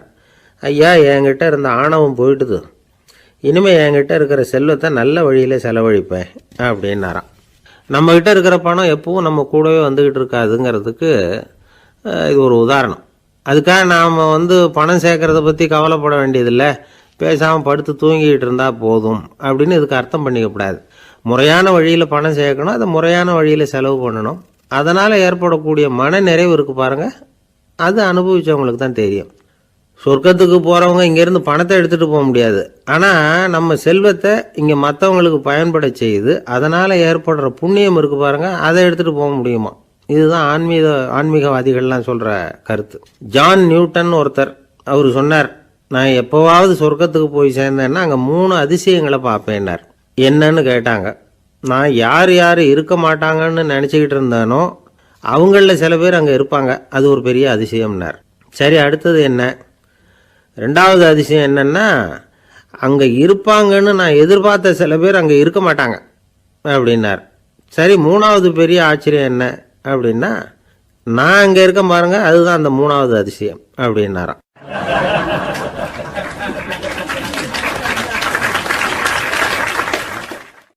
ஒரு மனுஷனை பார்த்து என்கிட்ட வாலாட்டாதே அப்படின்னு சொன்னால் அவன் நம்மக்கிட்ட ஏதோ வம்புக்கு வர்றான்னு அர்த்தம். ஒரு நாயை பார்த்து யாரும் என்கிட்ட வாலாட்டாதே அப்படின்னு சொல்கிறது இல்லை. ஏன்னா நாய் வாலாட்டுனா அது நம்மக்கிட்ட தன்னுடைய நன்றியை தெரிவிக்கிறதாக நினச்சிக்கிட்டு இருக்கிறோம். ஆனால் அது அப்படி இல்லை அப்படின்னு சொல்கிறாங்க அது சம்பந்தமான நிபுணர்கள். ஒரு நாய் தன்னுடைய வாலை இந்த பக்கமும் அந்த பக்கமுமா இப்படியும் அப்படியும் ஆட்டிக்கிட்டு இருந்தா அது பதட்டத்தில் கூட இருக்கலாம். நாய் நட்பாக இருந்தாலும் வாலாட்டும், ஆத்திரத்தில் இருந்தாலும் வாலாட்டும், கோபத்தில் இருந்தாலும் வாலாட்டும், குழப்பத்தில் இருந்தாலும் வாலாட்டும், மகிழ்ச்சியாக இருந்தால் கூட அது வாலாட்டும். அதை நாம் தப்பாக புரிஞ்சுக்கிட்டு அதுக்கிட்ட போய் மாட்டிக்கக்கூடாது. நாயை பற்றி எனக்கு நல்லா தெரியும் அப்படின்னு சொல்கிறவங்க கூட அதுக்கிட்ட கடி வாங்கிட்டு நிற்கிறது உண்டு. நிபுணர்கள் என்ன சொல்கிறாங்க தெரியுமா? எப்போவுமே நாய்கள் திடீர்னு கடிச்சு விடுறதில்ல, கடிக்கிறதுக்கு முன்னாடி சில அறிகுறிகளை காட்டும். அதை சரியாக புரிஞ்சுக்கிட்டோம்னா தப்பிச்சிக்கலாம். ஒரு வீட்டுக்கு போகிறீங்க, அங்கே புதுசாக ஒரு நாயை பார்க்குறீங்க, உடனே அதுக்கிட்ட போய் குனிஞ்சு சிரிச்சுக்கிட்டே அது தலையில் தட்டுறீங்க. இது ரொம்ப தப்பான். ஒரு நாய் இன்னொரு நாயை நேருக்கு நேர் பார்த்து பல்ல காட்டுனா அது தன்னுடைய தன்முனைப்பை காட்டுதுன்னு அர்த்தமா. உன்னை விட நான் பெரியவன் அப்படின்னு சொல்லுதுன்னு அர்த்தம். அதனால் நீங்கள் அது மாதிரி கிட்ட போய் சிரிக்கிறோம் அப்படின்னு நினச்சிக்கிட்டு பல்ல காட்டினா உங்களையும் எதிரியாக நினச்சிரும். இன்னொரு விஷயம் என்னென்னா, தலையில் தட்டுனா நாய்க்கு பிடிக்காது. அது தன்னை அடக்கிறதாகவும் அச்சுறுத்துறதாகவும் நினச்சிக்கிட்டு இருக்கும். சரி, அப்படின்னா புதுசாக ஒரு இடத்துல அல்லது வீட்டில் நாய்க்குட்டியை பார்த்தா என்ன பண்ணுறது? நீங்கள் சும்மா இருங்க, அதுவாக கிட்ட வரட்டும். அதுக்கப்புறம் அதுக்கிட்ட கனிவாக பேசுங்க. கன்னம், மார்பு, தோல் இங்கெல்லாம் தட்டலாம், தப்பு இல்லையா? தலையில் தான் தட்டப்படாதான். ஒரு நாய் வந்து உங்களை நோக்கி ஓடி வருது, நீங்களும் ஓடுனா அது துரத்த ஆரம்பிச்சிடும். அசையாமல் சில மாதிரி நின்றுடுங்க, அது கிட்ட வராது. அதுக்கு ஆர்வம் இல்லாமல் போயிடும். ஒரு தெருவில் சின்ன பிள்ளைங்க நிறைய பேர் விளையாடிக்கிட்டு இருக்கிறாங்க. அப்போ சில நாய்கள் அங்கே ஓடி வருது. எல்லாரும் ஓடினாங்க. அப்படி ஓடுறப்போ ஒரு பையன் கால் தடிக்க கீழே விழுந்துட்டான். என்னாச்சு தெரியுமா? துரத்திக்கிட்டு வந்த நாய்கள்லாம் கீழே விழுந்தவன ஒன்றும் செய்யலை, அவன்கிட்டே போகல. ஓடிக்கிட்டு இருந்தாங்கல்ல பசங்க, அவங்கள துரத்திக்கிட்டு அவங்க பின்னாடி ஓடிச்சான். அதுதான் நாய்களுடைய சுபாவம். ஒரு நாய் நம்மளை நேருக்கு நேர் முறைச்சி பார்க்குதுன்னு வச்சுங்க, நாமளும் அதை முறைச்சி பார்க்கக்கூடாது. நாம் வேறு பக்கம் எங்கேயாவது பார்க்க ஆரம்பிச்சிடணும். ஒரு நாய் வந்து கோபமாக இருந்ததுன்னா அதோட வால் வந்து உறுதியாக நேராக நிற்கும். ஒரு நாய் பணிந்து போனால் அல்லது பயந்து போனால் அது தன்னோட வாலை காலுக்கு நடுவில் வச்சுக்கும். ஒரு நாய் நம்மளை பார்த்து பயந்து நிற்கிதுன்னு வச்சுங்க, அதனால் நமக்கு ஆபத்து இல்லைன்னு நினச்சிடக்கூடாது. உங்களை பார்த்துட்டு ஒரு நாய் ஒடுங்குச்சுன்னா நீங்கள் விலகி போயிடணும் அப்படின்னு அது நினைக்குது. நிறைய பேர் பயந்து போன நாயால் கடிபடுறாங்க. இவன் நம்மளை விட பெரிய ஆள், மாட்டிக்கிட்டோம், வேறு வழி இல்லை அப்படிங்கிற நினப்பில் தான் நாய் வந்து கடிக்க ஆரம்பிக்குதான். இதே மாதிரி சங்கிலியால் கட்டி போடப்பட்டிருக்கிற நாயும் ஆபத்தானது தான். தொடர்ந்து கட்டி போட்டிருந்தா காலப்போக்கில் அது ஒரு மாதிரி ஆகிடும். நாய் வந்து குழந்தைகளை கடிக்காது அப்படின்னு சில பேர் சொல்லுவாங்க. அதுவும் ஒரு தவறான நம்பிக்கை. அதனால் சின்ன குழந்தைகளை தனியாக நாயோட விளையாட விடக்கூடாது. ஆகக்கூடி நாயை பற்றி நிறைய விஷயம் புரிஞ்சிக்க வேண்டியிருக்குது. ஒருத்தர் தன்னுடைய நண்பர் வீட்டுக்கு போயிருந்தார். அவசியம் எங்கள் வீட்டில் சாப்பிட்டுட்டு தான் போகணும் அப்படின்னு ரொம்ப அன்பாக சொல்லிவிட்டார். அதை மீற முடியல இவரால். சரின்னு உட்காந்துட்டார். சாப்பாடு போட்டாங்க, சாப்பிட ஆரம்பித்தார். அவங்க வீட்டில் கட்டி போட்டிருந்த நாய்க்குட்டி இவர் சாப்பிட்றத முறைச்சி பார்த்துது. ஏன் இப்படி என்ன இது முறைச்சி பார்க்குது உங்கள் வீட்டு நாய்க்குட்டி அப்படின்னு அவர் கேட்டார். அப்போ அவங்க சொன்னாங்களாம், அதுக்கிட்ட ஒரு கெட்ட பழக்கம்ங்க, தன்னோட தட்டில் யார் சாப்பிட்டாலும் அது அப்படி தான் முறைச்சி பார்க்கும் அப்படின்னாரா அவர்.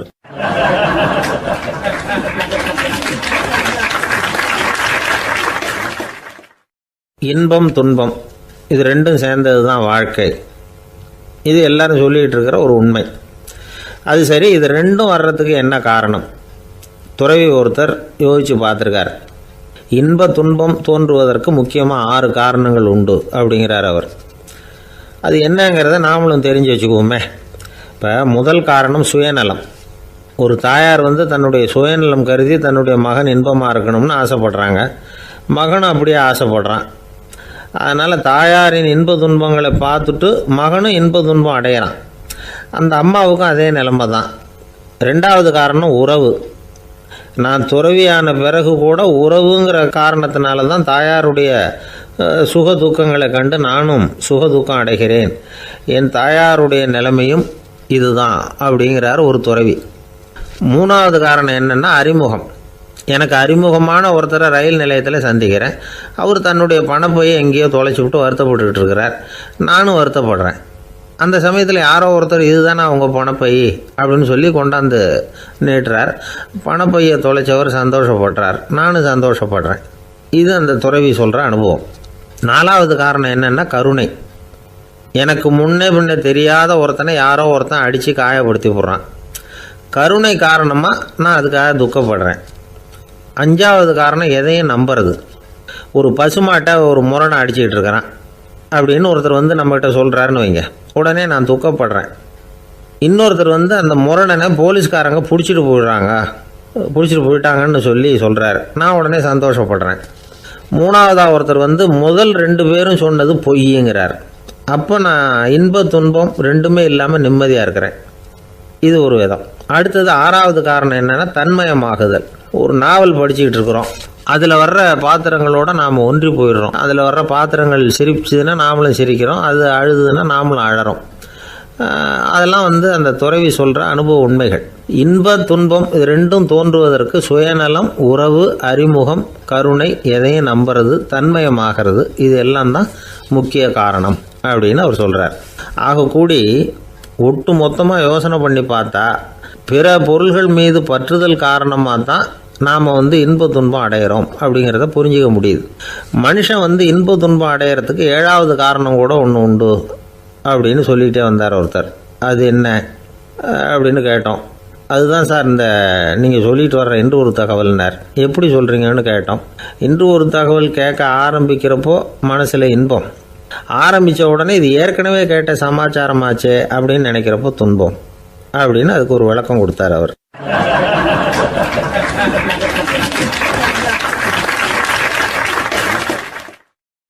இன்றைக்கு பல பேர் உயில் எழுதி வைக்கிறாங்கல்ல. இந்த உயில்னா என்ன? அதாவது ஒரு நபர் தனக்கு பின்னாடி தன்னுடைய சொத்துக்கள் யாருக்கு போய் சேரணும்னு நினைக்கிறாரோ அந்த நினைப்பை சட்டப்படி உறுதிப்படுத்துறது தான் உயில்.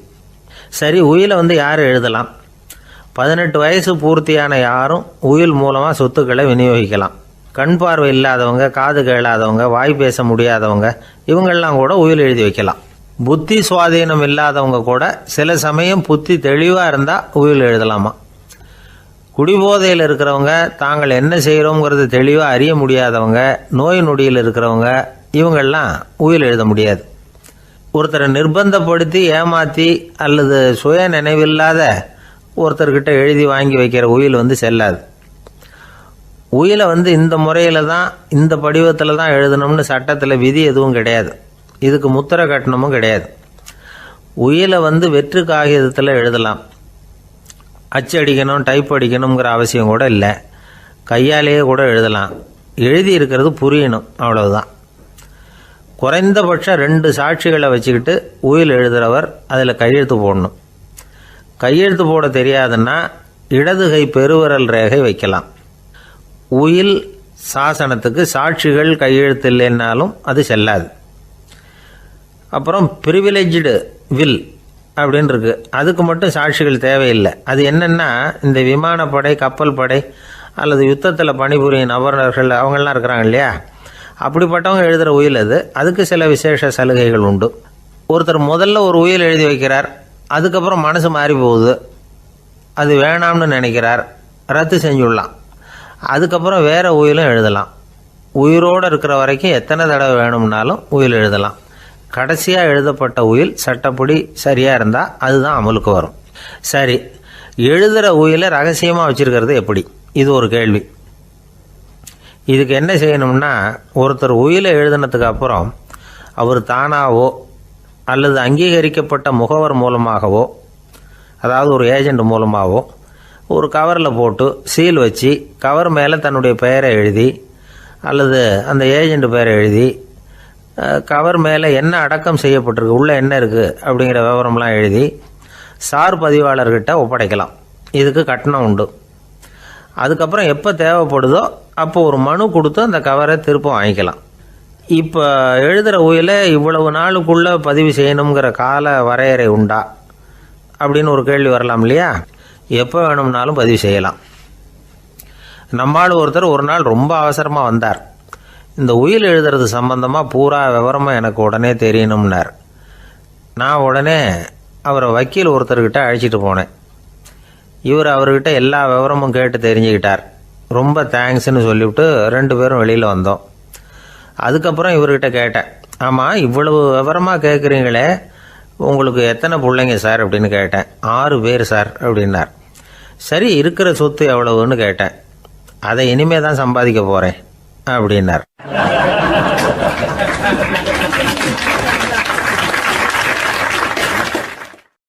வயிறு பசிக்குதேங்கிறது சிலரோட கவலை, வயிறு பசிக்க மாட்டேங்குதே அப்படிங்கிறது சில பேரோட கவலை. 2 விதமான கவலைக்கும் வயிறு தான் காரணமாக இருக்குது. வயிறு பசிச்சதுன்னா அது இயற்கை, வயிறு பசிக்கலைன்னா அது வியாதி. ஆனால் பசியையும் நாம் பசிப்பிணி அப்படின்னு தான் சொல்லுவோம். என்ன காரணம்? வியாதியை போக்க வேண்டியது எவ்வளவு முக்கியமோ அதை விட முக்கியம் பசியை போக்க வேண்டியது. ஒரு சமுதாயத்தில் பசிப்பிணியே இருக்கக்கூடாது, அதுதான் நல்ல சமுதாயம். பசியை போக்கணும்னா சாப்பாடு போடணும், பசியின்மையை போக்கணும்னா வைத்தியம்தான் பண்ணணும். இது சம்பந்தமாக எவ்வளவோ ஆராய்ச்சிகள் நடக்குது, நிறைய மருந்து கண்டுபிடிச்சிருக்கிறாங்க. நம்ம உடம்புல பசியை தூண்டக்கூடிய பகுதி எது, இதை முதல்ல தெரிஞ்சுக்கணும் இல்லையா? நாம் சாப்பிட்ற ஆகாரம் செரிக்கிறதுக்கு எது காரணம் தெரியுமா? நம்ம மூளையோட பின்பகுதி தான் அதுக்கு காரணமாக இருக்குதான். மூளையின் பின்பகுதியில் நரம்பு செல்களால் ஆன 2 வகையான ஆரக்சின்கள் தான் பசியை உண்டாகுது அப்படின்னு கண்டுபிடிச்சிருக்கிறாங்க. 2 ஆய்வாளர்கள் இதை கண்டுபிடிச்சிருக்காங்க. அவங்க 2 பேரும் டெக்சாஸ் பல்கலைக்கழகத்தில் ஹார்வர்டு ஹக்ஸ் மருத்துவ கல்வி நிலையத்தில் பணிபுரிகிறவங்களாம். உண்பது தேவைங்கிறது உணரப்படும் போது மூளையின் அந்த குறிப்பிட்ட பகுதி ஆரக்சின் அப்படிங்கிற ஹார்மோன்களை சுரக்கும். அது பசி உணர்வை தூண்டும் அப்படிங்கிறது தான் அந்த ஆய்வாளர்களின் கண்டுபிடிப்பு. இந்த ஆரக்சின் வேறு சில உயிரினங்கள்லேயும் உண்டு. இப்போ எலிகளில் கூட இது இருக்குது. அதனால் எலிகளை வச்சு இது சம்மந்தமாக ஆராய்ச்சி பண்ணாங்க. எலிகள் உடம்பில் ஆரக்சினை செலுத்தி பார்த்தாங்க. உடனே என்னாச்சு தெரியுமா?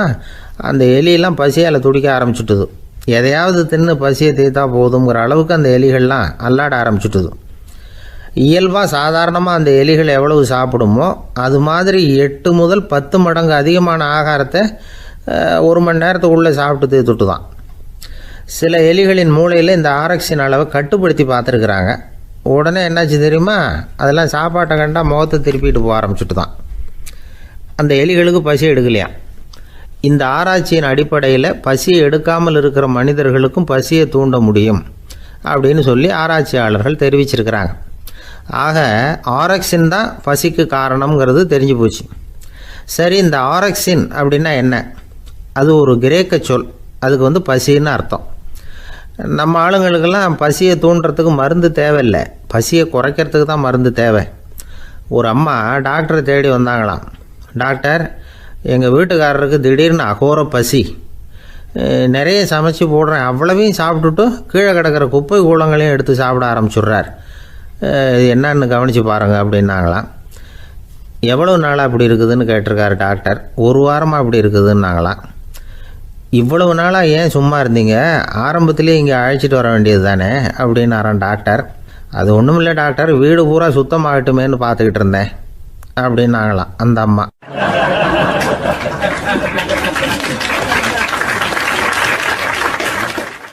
ஒரு ஊரில் ஒரு மன்னர் இருந்தார். அழகான அரண்மனையில் அவர் இருந்தார். அந்த அரண்மனையை விட அழகாக ஒரு மாளிகையை அந்த ஊர்லேயே வேற ஒருத்தன் கட்டியிருந்தான். அப்படி கட்டி முடித்ததில் அவனுக்கு ரொம்ப பெருமை. எத்தனையோ செல்வந்தர்கள்லாம் வந்து பார்த்துட்டு, இந்த மாளிகையை விலைக்கு கொடுத்துட்றியா, எவ்வளவு விலை சொன்னாலும் சரி நாங்கள் வாங்கிக்கிறதுக்கு தயாராக இருக்கோம் அப்படின்னு சொல்லி கேட்டு பார்த்துட்டாங்க. நான் இதை விற்கிறதுக்கு தயாராக இல்லை அப்படின்னு சொல்லிவிட்டான். அவ்வளவு சிறப்பாக கலை அம்சத்தோடு அதை கட்டி முடிச்சிருக்கிறான்.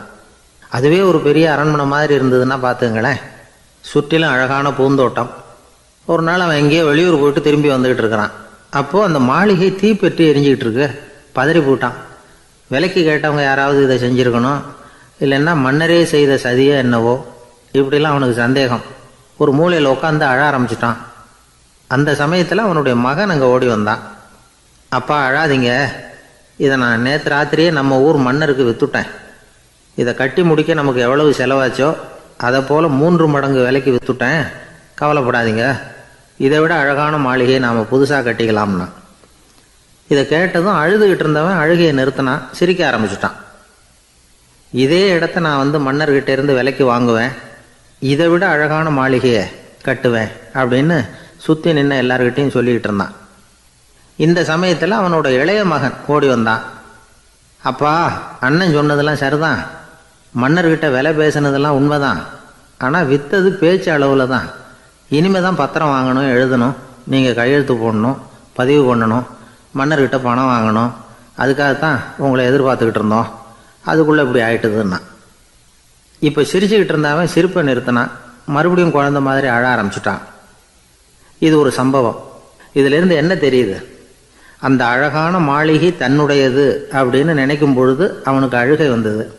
அது தன்னுடையது இல்லை அப்படின்னு நினைக்கிற போது சிரிப்பு வந்தது. மறுபடியும் அது தன்னுடையது தான் அப்படிங்கிற உணர்வு வரும்பொழுது அழுகை. எது எதிலிருந்து நீ நீங்கி இருக்கிறாயோ அது அதிலிருந்து உனக்கு துன்பம் இல்லை அப்படிங்கிறார் திருவள்ளுவர். இந்த உடம்பு என்னுடையதில்லை அப்படிங்கிற உணர்வு வந்துட்டா அது ஒரு பெரிய நிலை. அந்த நிலை வரணும். எல்லாத்தையும் பயன்படுத்திக்கலாம், ஆனால் பற்றில் விழுந்துடக்கூடாது. உலகத்தில் இருங்கள், ஆனால் உலகத்தவராக இருக்காதீர்கள். உலகிற்குள் இருங்கள், உலகம் உங்களுக்குள் வந்துவிட அனுமதிக்காதீர்கள். விலகி இருங்கள், விழித்திருங்கள், மௌனமாய் பார்த்திருங்கள் அப்படிங்கிறது சான்றோர் கருத்து. செய்ய வேண்டிய கடமையிலிருந்து விலகி இருக்கிறவர்கள் நம்மக்கிட்ட நிறைய பேர் உண்டு. அப்படிப்பட்ட ஒருத்தர் டாக்டர்கிட்ட போனார். டாக்டர், நான் ஒரு கவர்மெண்ட் ஆஃபீஸில் வேலை பார்க்குறேன், எனக்கு ஒரே அசதியாக இருக்குது, என்னை சோதிச்சு பாருங்கள், ஆலோசனை சொல்லுங்கள் ஏதாவதுன்னார். டாக்டர் அவரை பரிசோதனை பண்ணி பார்த்துட்டு சொன்னார், இதோ பாரு, உனக்கு இப்போ தேவைப்படுறது முழு ஓய்வு. நீ எவ்வளவு சீக்கிரமாக ஆஃபீஸுக்கு போறியோ அவ்வளவுக்கு உனக்கு நல்லது அப்படின்னாராம்.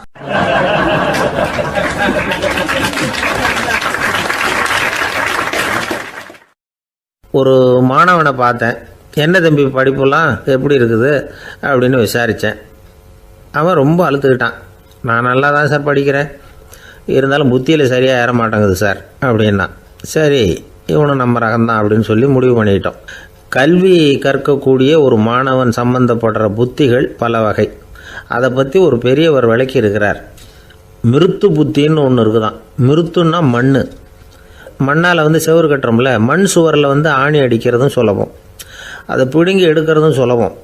அது மாதிரி சில பேர் குரு சொல்லி கொடுக்குறத சுலபமாக கேட்டு தெரிஞ்சு வச்சுக்குவாங்க, கொஞ்ச நேரத்தில் சுலபமாக மறந்தும் போயிடுவாங்க. இது மிருத்து புத்தின்னு பேர், மண் புத்தி. தாரு புத்தின்னு ஒன்று உண்டான். தாருன்னா மரம். அதில் பச்சை மரத்தில் ஆணி அடிக்கிறது சுலபம், ஆனால் அதை எடுக்கிறது கஷ்டம். அது மாதிரி ஆசிரியர்கிட்டேருந்து கேட்டதை கவனமாக மனசில் பதிய வச்சுக்கிட்டு அதை மறக்காமல் இருக்கிறது தாரு புத்தி. பட்டை மரமாக இருந்தால் அதில் ஆணி அடிக்கிறதும் கஷ்டம், அடிக்கிற ஆணியும் சீக்கிரம் நழுவிடும். அது மாதிரி கேட்குற விஷயம் மனசில் பதியறதும் கஷ்டம். அப்படியே பதிஞ்சாலும் அது நீடிச்சு இருக்கிறதும் கஷ்டம், கொஞ்ச காலத்தில் மறந்துடும். இன்னொரு வகை புத்தி ஒன்று உண்டு, அதுக்கு பேர் சிலா புத்தின்னு பேர். சிலான்னா கல். ஒரு கருங்கல்லில் 4 துளையை போட்டு ஒரு துளையில் உளியை வச்சு அடித்தா மற்ற துளை வழியாகவும் பிளந்து கல் 2 ஆகிடும். அது மாதிரி சந்தியான இடங்களில் குறிப்பாக ஒரு பொருளை சொன்னால் அதை வச்சுக்கிட்டு மற்றதையும் தெரிஞ்சுக்கிறது, அது சிலா புத்தின்னு பேர்.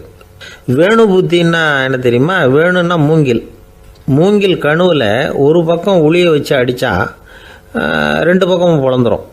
அது மாதிரி ஒரு செய்தியை கேட்டுக்கிட்டு இருக்கிறப்பவே அதோட முன்பின் தொடர்களையும் தெரிஞ்சுக்கணும், அது வேணு புத்தி. தைல புத்தின்னு ஒன்று உண்டு. தைலம்ங்கிறது எண்ணெய். தண்ணியில் ஒரு துளி எண்ணெயை விட்டால் அது தண்ணி பூரா பரவி போடுதில்ல, அது இப்படி பரவுறது மாதிரி ஆசிரியர் சுருக்கமாக ஒரு கருத்தை சொன்னால் அதை வச்சுக்கிட்டு பூரா விஷயங்களையும் தெரிஞ்சுக்கணும், அது தைல புத்தி. கற்பூர புத்தின்னு ஒன்று கேள்விப்பட்டிருக்கோம். அது எப்படின்னா, கற்பூரம் தீ பட்ட உடனே பிடிச்சிக்கும். ஆசிரியர் சொன்ன உடனே நுண்ணறிவோட பாடங்களை புரிஞ்சுக்கிறது இந்த வகை புத்தி. கரி புத்தின்னு ஒன்று. அது எப்படின்னா, கரியில் நெருப்பை வச்சு விசிறிய பிறகு அதுக்கப்புறம் அது கறி நெருப்பாகும். அது மாதிரி காலம்பரை சாயந்தர வேலைகளில் ஆசிரியர் பாடம் சொல்லி கொடுப்பார், அதை கொண்டு புரிஞ்சுக்கிறது இந்த வகை. கதலித்தண்டு புத்தின்னு ஒன்று சொல்லுவாங்க. கதலிங்கிறது வாழை மரம். வாழைத்தண்டில் தீ வைக்கிறது எவ்வளவு சிரமமோ அவ்வளவு சிரமத்தோடு கல்வி கற்கிறது கதலித்தண்டு புத்தி.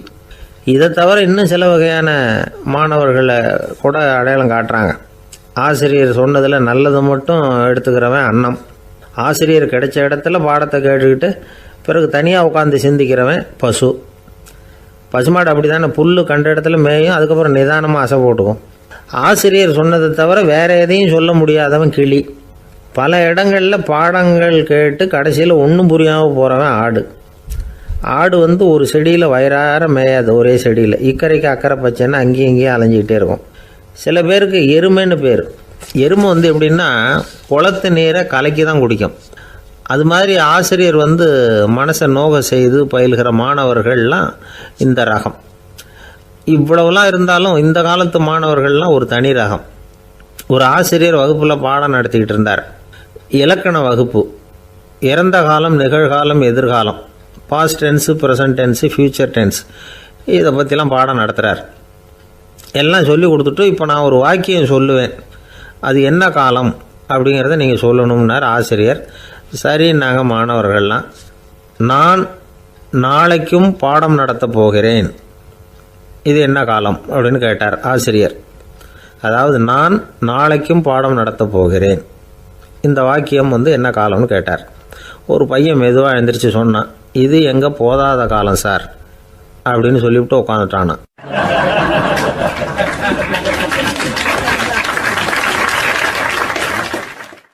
ஒரு ஊரில் ஒரு ஆள் இருந்தான். கற்பனையிலேயே காலத்தை கடத்திக்கிட்டு இருந்தான். ஒரு நாள் ஒரு மரத்தடியில் உட்காந்துருந்தான். அவனுக்கு பசிக்கிற மாதிரி தெரிஞ்சுது. உடனே கற்பனையிலேயே சாப்பிட ஆரம்பிச்சிட்டான். அதாவது எதிரில் இலை போட்டு சாப்பாடு போடப்பட்டிருக்கிறதாகவும் அதை இவன் சாப்பிட்றதாகவும் நினச்சிக்கிட்டு கையை மட்டும் வாய்க்கும் தரைக்குமா அப்படியும் இப்படியும் கொண்டுகிட்டு போய் பாவனை பண்ணிகிட்டே இருக்கிறான். தூரத்தில் இருந்து பார்க்குறவங்களுக்கு இவன் ஏதோ பலமான விருந்து சாப்பிட்டுக்கிட்டு இருக்கிறான் அப்படின்னு தான் தோணும். அது மாதிரியே பண்ணிக்கிட்டு இருந்தான். அந்த வழியாக ஒரு சன்னியாசி வந்துக்கிட்டு இருந்தார். இவனை பார்த்தார். என்ன இவன் இப்படி பண்ணிகிட்டு இருக்கிறானே அப்படின்னு நினச்சாரு. கொஞ்ச நேரம் அவனையே உத்து பார்த்துக்கிட்டு இருந்தார். இவரை பார்த்ததும் அவன் இன்னமும் சுவாரஸ்யமாக சாப்பிட ஆரம்பிச்சிட்டான்.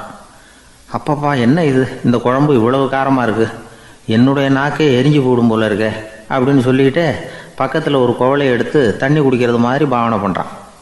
அப்பாடா இப்போ கொஞ்சம் பரவாயில்ல அப்படின்னு சொல்லிக்கிட்டு குவளையை கீழே வைக்கிறது மாதிரி ஒரு பாவனை பண்ணுறான். சன்னியாசி பார்த்தார். என்னப்பா சாப்பாட்டில் காரம் அதிகமோ அப்படின்னார். ஆமாம் சுவாமி, ஞாபகம் மறதியில் கொஞ்சம் மிளகாய் அதிகமாக சேர்த்துக்கிட்டேன் அப்படின்னா.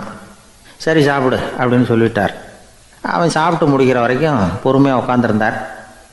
அவன் அப்பாடா அப்படின்னு சொல்லிட்டு மறுபடியும் தண்ணியை எடுத்து குடித்தான். எல்லாம் கற்பனையிலேயே.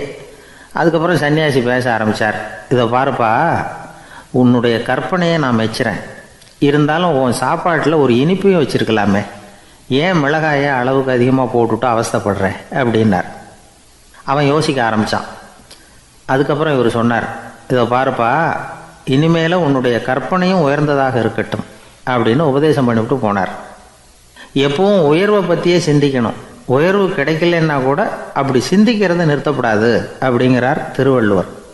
உள்ளுவது எல்லாம் உயர் உள்ளல், மற்ற அது தள்ளினும் தள்ளாமை நேர்த்து.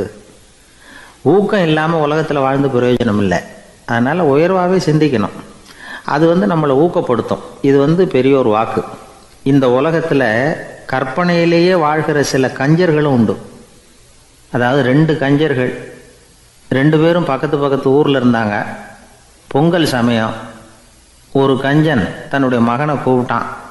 இதை பாருப்பா, பக்கத்து ஊரில் என்னுடைய நண்பன் ஒருத்தன் இருக்கிறான், அவனுக்கு பொங்கல் பரிசு ஏதாவது கொடுக்கணும்.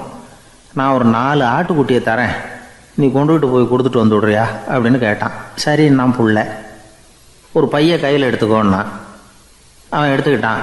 இந்த ஆட்டுக்குட்டி பிடிச்சிக்கோ அப்படின்னு சொல்லி ஒவ்வொன்றா போடுறேன் பார் அப்படின்னு சொல்லிட்டு 1 2 3 4 அப்படின்னு எண்ணிக்கிட்டே வெறும் சைகையாலேயே ஆட்டுக்குட்டியை பிடிச்சி போடுறது மாதிரி பாவனை பண்ணிகிட்டு இருக்கிறான். அவன் பிள்ளையும் அதை ரொம்ப அக்கறையாக வாங்கிக்கிறது மாதிரி வாங்கிக்கிட்டு அந்த பையை தூக்கிக்கிட்டு அடுத்த ஊருக்கு போகிறான். இவன் அங்கே போய் சேர்ந்த நேரத்தில் அந்த கஞ்சன் ஊரில் இல்லை, எங்கேயோ வெளியில் போயிருக்கிறான். அவனோட புள்ள மட்டும்தான் வீட்டில் இருந்தான். இவன் அவன்கிட்ட, இதை பாரு, எங்கள் அப்பா உங்கள் அப்பாவுக்கு ஆட்டுக்குட்டி கொடுத்து அனுப்பியிருக்கிறாரு, பிடிச்சிக்கோ அப்படின்னு சொல்லி பாவனையிலேயே ஒவ்வொன்றா எடுத்து அவங்ககிட்ட கொடுத்துட்டான். அவனும் வாங்கிட்டான் வாங்கிறது மாதிரி. அப்புறம் சொன்னான், சரிப்பா, நானும் பதிலுக்கு ஏதாவது ஒன்றுகிட்ட கொடுக்கணும் இல்லையா, அதனால் அந்த பையை பிடி, ஒரு 10 எலுமிச்சம்பழம் தரேன், பதிலுக்கு அதை நீ எடுத்துகிட்டு போ அப்படின்னு சொல்லி கையாலேயே ஒவ்வொன்றா எடுத்து போடுறது மாதிரி பாவனை பண்ணிவிட்டான். அவனும் ரொம்ப நன்றி அப்படின்னு சொல்லிவிட்டு அதை வாங்கிட்டு போயிட்டான். கொஞ்ச நேரம் கழித்து வெளியில் போயிருந்த அப்பங்காரன் திரும்பி வந்தான். உள்ள சொன்னான், அப்பா, உன்னோட நண்பர் அவருடைய மகன் மூலமாக உனக்கு 6 ஆட்டுக்குட்டி கொடுத்து அனுப்பியிருந்தார், நானும் பதிலுக்கு ஒரு 10 எலுமிச்சம்பழம் கொடுத்து அனுப்பியிருக்கிறேன் அப்படின்னா. எப்படிடா கொடுத்தேன்னு கேட்டார் அப்பா. இப்படி தான் கொடுத்தேன்னு சொல்லி சைகையிலேயே காட்டினான். இதை பார்த்ததும் அப்பங்காரனுக்கு பயங்கரமாக கோபம் வந்துட்டுது. பலார்னு அரைஞ்சுட்டான் பையனு. ஏன்ப்பா அரைஞ்ச, 10 எலுமிச்சம்பழம் கொடுத்துட்டேனே அப்படிங்கிறதுக்காகவா அப்படின்னு கேட்டான். அது கூட பரவாயில்ல, நீ காட்டுற சைகையை பார்த்தா ஆரஞ்சு பழம் சைஸுக்கு இருக்குதே, அவ்வளவு பெருசாக ஏன் கொடுத்த, அதுதான் எனக்கு கோபம் அப்படி.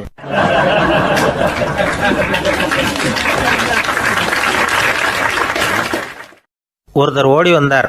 இன்னொருத்தரை பார்த்து, சார், உங்கள் சைக்கிளை ஒரு நாள் இரவல் கொடுங்களேன், பக்கத்து ஊருக்கு போயிட்டு வர வேண்டியிருக்கு அப்படின்னார்.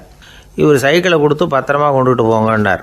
சார், இதை பத்திரமா கொண்டு போகிறேன், கவலையே வேணாம், ஏன்னா இது உங்களோட சைக்கிள் அப்படின்னு நான் நினைக்கல, என்னோட சைக்கிளாக நினைக்கிறேன் அப்படின்னார். அதுக்கப்புறம் தான் இவருக்கு உண்மையாகவே பயம் வந்துட்டுது. ஏன்னா அவர் சொன்னது மாதிரி அதை தன்னோட சைக்கிளாகவே நினச்சி தள்ளிட்டு போட்டால் என்ன பண்ணுறது.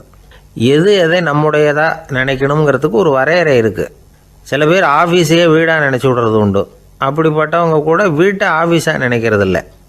ஏன்னா வீட்டில் இவர் ஆஃபீஸராக நடந்துக்க முடியறதில்ல. இதெல்லாம் ஒரு பக்கம் இருக்கட்டும். இப்போ விஷயத்துக்கு வருவோம். பொறியியல் மேதை டாக்டர் விஸ்வேஸ்வரய்யா இருந்தார் இல்லையா, பாரத ரத்னா விருதெல்லாம் கொடுத்தாங்களே. ஆஃபீஸ் வேலை வேறு, சொந்த வேலை வேறு அப்படிங்கிறதுக்கு ஒரு உதாரணமாக இருந்தவர் அவர். மைசூர் மகாராஜா கிட்ட திவானாக இருந்தார். அவர் ஒரு நாள் அரசாங்க வேலை காரணமாக வெளியூர் போயிருந்தார். ஹாசன்கிற ஊருக்கு பக்கத்தில் ஒரு பயண மாளிகை, அங்கே தங்கிவிட்டார்.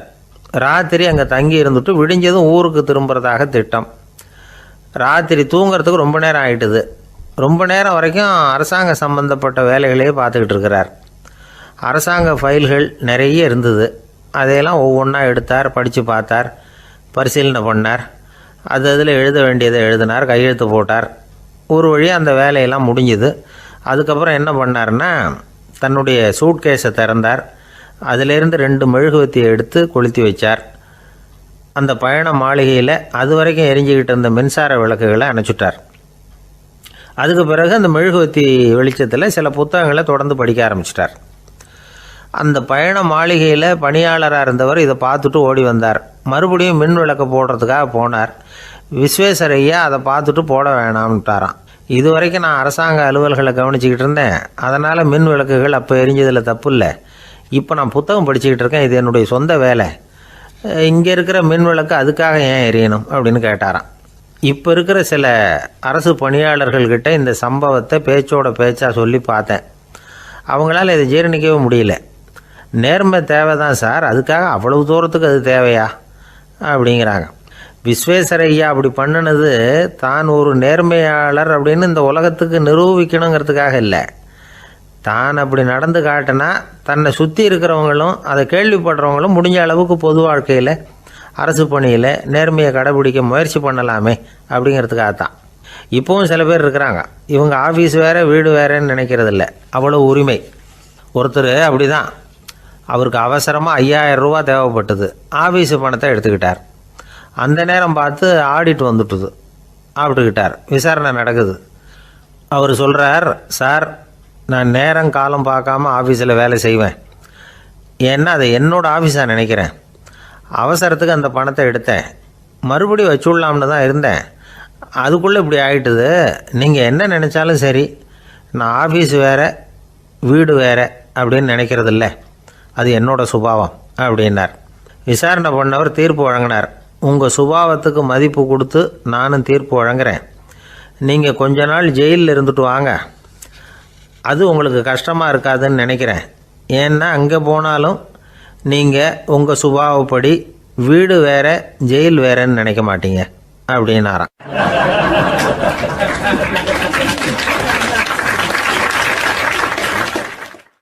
ஒரு நண்பர் யாருக்கோ ஃபோன் பண்ணிகிட்டு இருந்தார்.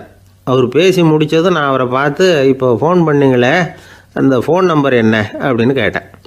அவர் தலையை சொரிஞ்சுக்கிட்டார், ஞாபகம் வரலன்னார். சரி சார் அதை விடுங்க, உங்கள் மனைவி பேர் என்ன அப்படின்னு கேட்டேன். மாலதின்னார்.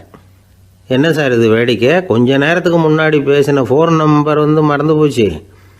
எப்போவோ கல்யாணம் பண்ணிக்கிட்ட மனைவி பேர் மறக்கலை, அதை கரெக்டாக சொல்லிவிட்டீங்களே அப்படின்னு கேட்டேன்.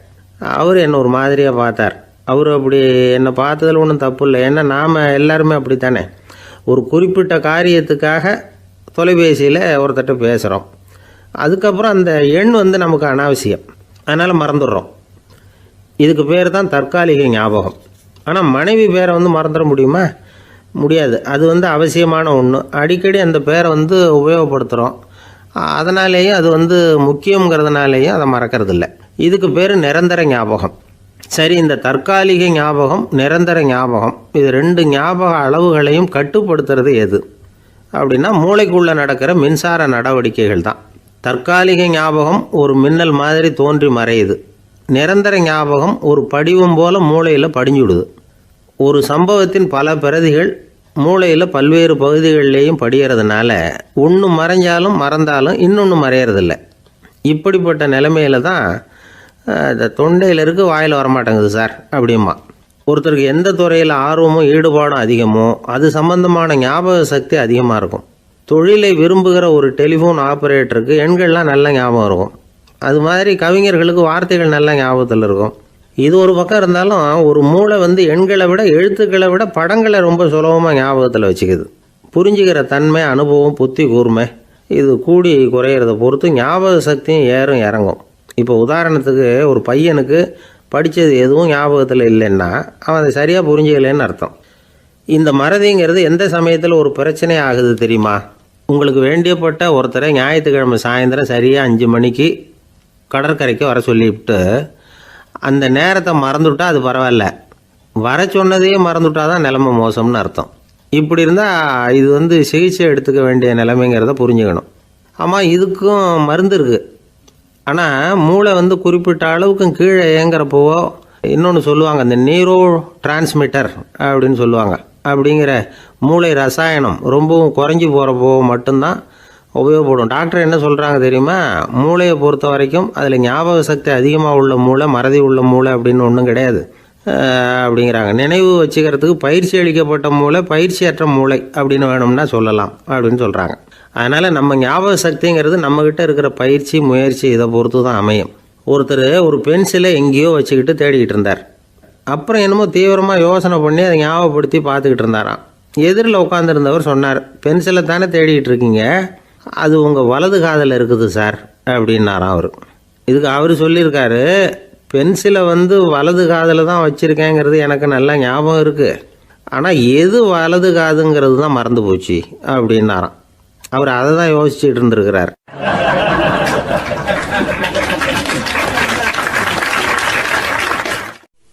ஒரு நாள் ஒரு நண்பரை சந்தித்தேன். உங்கள் வீடு எதுன்னு உங்களுக்கு தெரியுமா சார்ன்னு. அவர் என்னை ஒரு மாதிரியாக பார்த்தார். அப்புறம் சொன்னார், தெரியும் அப்படின்னாரு. சரி, உங்கள் தொலைபேசி எண் உங்களுக்கு தெரியுமான்னு. அதுவும் தெரியும்னார். உங்கள் மனைவி மக்கள் யார் யாருன்னு உங்களுக்கு தெரியுமான்னு கேட்டேன். என்ன ஒரு மாதிரியாக பார்த்தார். அப்புறம் சொன்னார், அதுவும் தெரியும் சார் அப்படின்னார். சரி, நீங்கள் யாருன்னு உங்களுக்கு தெரியுமான்னு கேட்டேன். இப்போ தான் அவர் முழிக்க ஆரம்பித்தார். அவர் மட்டும் அப்படி இல்லை, நாம் எல்லாருமே அப்படி தான். எதிரில் நிற்கிறது யாருங்கிறது தெரியும், நாம் யாருன்னு நமக்கு தெரியாது. உண்மையிலேயே நாம் யார்? இந்த கேள்விக்கான பதிலை தான் வாழ்க்கை பூரா நாம் தேடிட்டு இருக்கிறோம். புத்தர் என்ன சொல்கிறாரு தெரியுமா? நீங்கள் கடவுளை பற்றி கவலைப்பட தேவையில்லை, உங்களை பற்றின கவலை உங்களுக்கு இருந்தால் போதும் அப்படிங்கிறார். நான் யார், எனக்கு ஏன் இந்த கவலை அப்படின்னு உங்களை நீங்களே கேட்டுக்குங்க அப்படிங்கிறார். நாம் ஏன் கடவுளை படைத்தோம்? அது ஒரு நழுவல் முயற்சியாம். அதாவது தன்னிடமிருந்து தானே தப்பிக்கிற ஒரு முயற்சியாம். இப்படி தான் அதை சொல்கிறாங்க அறிஞர்கள்லாம். மக்கள் பொய்யான பிரச்சனைகளில் ஆர்வமாக இருக்கிறாங்க, அதுக்கு தீர்வு காணவும் முயற்சி பண்ணுறாங்க. கடவுளை பற்றி விவாதிக்க எல்லாருக்கும் விருப்பம், தன்னுடைய சுயம் பற்றிய பிரஜையே இருக்கிறதில்ல. ஆகக்கூடிய விஷயம் என்னென்னா, கடவுள் சமாளிப்புக்கு பயன்படுத்தப்படுகிறார். மனவியல் என்ன சொல்லுது தெரியுமா? கடவுள், சொர்க்கம், மறுபிறவி இதை பற்றிலாம் பேச ஆரம்பிக்கிறவங்க யார் தெரியுமா? போருக்கு போகிறவன், துன்பத்தில் சிக்கி கஷ்டப்படுறவன், நோய் படுக்கையில் விழுந்தவன், இவங்க தான். நாம் அனுபவத்திலே பார்க்குறோமே இதையெல்லாம். கடவுளை துணைக்கு கூப்பிடுறவங்க யாருன்னு கவனித்து பாருங்கள். பரீட்சை எழுத போகிறவன், வேலை தேடி அலையிறவன், பண நெருக்கடியில் இருக்கிறவன், விபத்தில் சிக்கிக்கிட்டவன், இவங்கெல்லாம் தான். தேர்வில் வெற்றி பெற்றதும் அவரை துணைக்கு கூப்பிடுறதில்ல, வேலை கிடைச்சதும் அவர் துணை தேவைப்படுறதில்ல. ஏன் இப்படி? கொஞ்சம் யோசனை பண்ணி பாருங்கள். துன்பம் வருகிற போது அந்த துன்பத்தை தவிர்க்க வேண்டிய நிலையில் அதிலிருந்து நழுவி போகிறதுக்காக பிரார்த்தனை தேவைப்படுது. எல்லாம் நல்லபடியாக நடக்கிறப்போ பிரார்த்தனை செய்கிறதில்ல. புத்தருடைய வழி என்ன தெரியுமா? அந்த வழியில் கடவுளும் கிடையாது, பிரார்த்தனையும் கிடையாது. புத்தர் செய்தது இதைத்தான். அதாவது கடவுள்கிட்ட இருந்து மனிதனையும், மனிதன்கிட்ட இருந்து கடவுளையும் அவர் விடுவித்தார். புத்த மதம் என்ன சொல்லுது தெரியுமா? கடவுள் பிரச்சனை அல்ல, மனிதன்தான் உண்மையான பிரச்சனை அப்படின்னு சொல்லுது. உங்களை நீங்கள் நல்லா தெரிஞ்சுக்கிட்டா போதும், நீங்களே கடவுள் ஆகிடுவீங்க அப்படிங்கிறது தான் புத்த மதம். அதனால் நமக்கு தேவை உள்முக பயணம். நான் யார் அப்படிங்கிற கேள்வியோடு உள்ளே போகணும். அங்கே போனால் தான் தெரியும் நான் அப்படின்னு அங்கே யாருமே இல்லைங்கிறது. இதெல்லாம் புத்தர் சொல்லுகிற ஒரு தத்துவம். தத்துவம்னு சொன்னாவே நமக்கெல்லாம் அதை புரிஞ்சுக்கிறது கஷ்டம்தான். நம்ம பொறுத்த வரைக்கும் தத்துவங்கிறதுல 2 வகை உண்டு. ஒன்று தத்துவம், இன்னொன்று மகா தத்துவம். தத்துவம்னா என்ன தெரியுமா? கேட்குறவங்களுக்கு புரியக்கூடாது, அதுதான் தத்துவம். மகா தத்துவம் என்னன்னா சொல்கிறவங்களுக்கும் புரியக்கூடாது. அந்த வகையில் பார்த்தா இன்று ஒரு தகவலும் ஒரு மகா தத்துவம் தான்.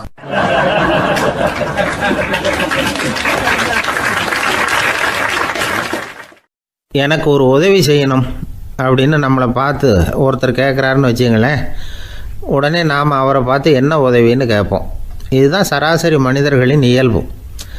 ஆனால் ஒருத்தர் எனக்கு ஒரு உதவி செய்யணும் அப்படின்னு கேட்ட உடனே என்ன உதவின்னு கூட கேட்காம சரி செய்கிறேன் அப்படின்னு ஒத்துக்கிறது இருக்கு பாருங்கள், அது கொஞ்சம் அபூர்வம். அந்த காலத்தில் ஒருத்தர் இருந்தார். அவர் எப்படி தெரியுமா? உதவி கேட்குறவங்க நல்லவங்களா கெட்டவங்களா அப்படின்னு கூட பார்க்கல, தனக்கு நன்மையா தீமையா அப்படின்னு கூட பார்க்கல, உதவி செய்கிறேன்னு புறப்பட்டு விட்டார். அவர் யார் தெரியுமா? அவர் தான் நல சக்கரவர்த்தி. அவர் மாதிரி நாமும் உதவி கேட்குறவங்களுக்கு உடனே உதவி செய்கிறதுக்கு தயாராக இருக்கணும் அப்படின்னு சொன்னார் ஒரு ஆன்மீக பேச்சாளர். நல சரித்திரத்தை அவர் சொல்லிக்கிட்டு இருந்தார். இந்திரன், அக்னி, வருணன், யமன் இவங்க 4 பேரும் நலனை பார்த்து எங்களுக்கு நீ உதவி செய்யணும், எங்களுக்காக நீ தூது போகணும் அப்படின்னு கேட்குறாங்க. யாருக்கிட்ட தூது போகணும், என்ன காரியத்துக்காக போகணும் அப்படின்னு கேட்கணும்ல. நலன் அப்படி கேட்கவே இல்லை, உடனே சரின்னு ஒத்துக்கிறான். அதுக்கப்புறம் அவங்க விவரம் சொல்கிறாங்க, என்ன உதவி, யாருக்கிட்ட தூது போகணும் அப்படிங்கிற விவரத்தை சொல்கிறாங்க. நலனுக்கும் அப்புறம்தான் புரியுது, எந்த தமயந்தியை இவன் காதலிச்சானோ, எந்த தமயந்தின் சுயம்பரத்துக்காக இவன் போய்கிட்டு இருக்கிறானோ அந்த தமயந்தியை பார்த்து தங்களுக்காக அவகிட்ட வாதாடணும், பேசணும், தங்களில் ஒருத்தரை கல்யாணம் பண்ணிக்கும்படியாக கேட்கணும் அப்படின்னு அவங்க 4 பேரும் நலன்கிட்ட கேட்குறாங்க. இதை கேட்டதும் நலன் கொஞ்சம் கூட முகம் சுளிக்கலை, பதட்டப்படலை. நேராக தமயந்தி கிட்ட போகிறான். இந்திரன், அக்னி, வருணன், யமன் இவங்களோட சிறப்புகளை எடுத்து சொல்கிறான். இவங்களில் ஒருத்தரை கல்யாணம் பண்ணிக்கலாம் அப்படின்னு சொல்லி கேட்டுக்கிறான். ஆனால் இதுக்கு தமயந்தி சம்மதிக்கலை. சுயம்பரம் நடக்குது, அவள் நலனை தேர்ந்தெடுக்கிறாள். அந்த 4 பேரும் நலனுக்கு நிறைய வரங்கள்லாம் கொடுக்குறாங்க. அதுக்கப்புறம் இப்படி போகுது கதை. இதில் நாம் கவனிக்க வேண்டியது என்னென்னா, உதவின்னு கேட்ட உடனே என்ன உதவின்னு கேட்காம சரி செய்கிறேன்னு சொன்னான் பாருங்கள், அதை கொஞ்சம் சிந்திக்கணும். செய்கிறேன்னு ஒத்துக்கிட்டதுக்கு அப்புறம் அது என்ன உதவின்னு தெரிஞ்சும் முகம் சுளிக்காமல் அதை செஞ்சான் பாருங்கள், அதையும் கொஞ்சம் சிந்திக்கணும். நம்மால் ஒருத்தர் ஒரு நண்பனை தேடி போனால் எனக்கு ஒரு உதவின்னா சரி சொல்லுன்னா, இப்போ உங்ககிட்ட 2 கார் இருந்தால் என்ன பண்ணுவேன்னா உடனே அதில் ஒன்று உங்ககிட்ட கொடுத்துருவேன்னா, அவன் உங்ககிட்ட 2 பங்களா இருந்தால் என்ன பண்ணுவேன்?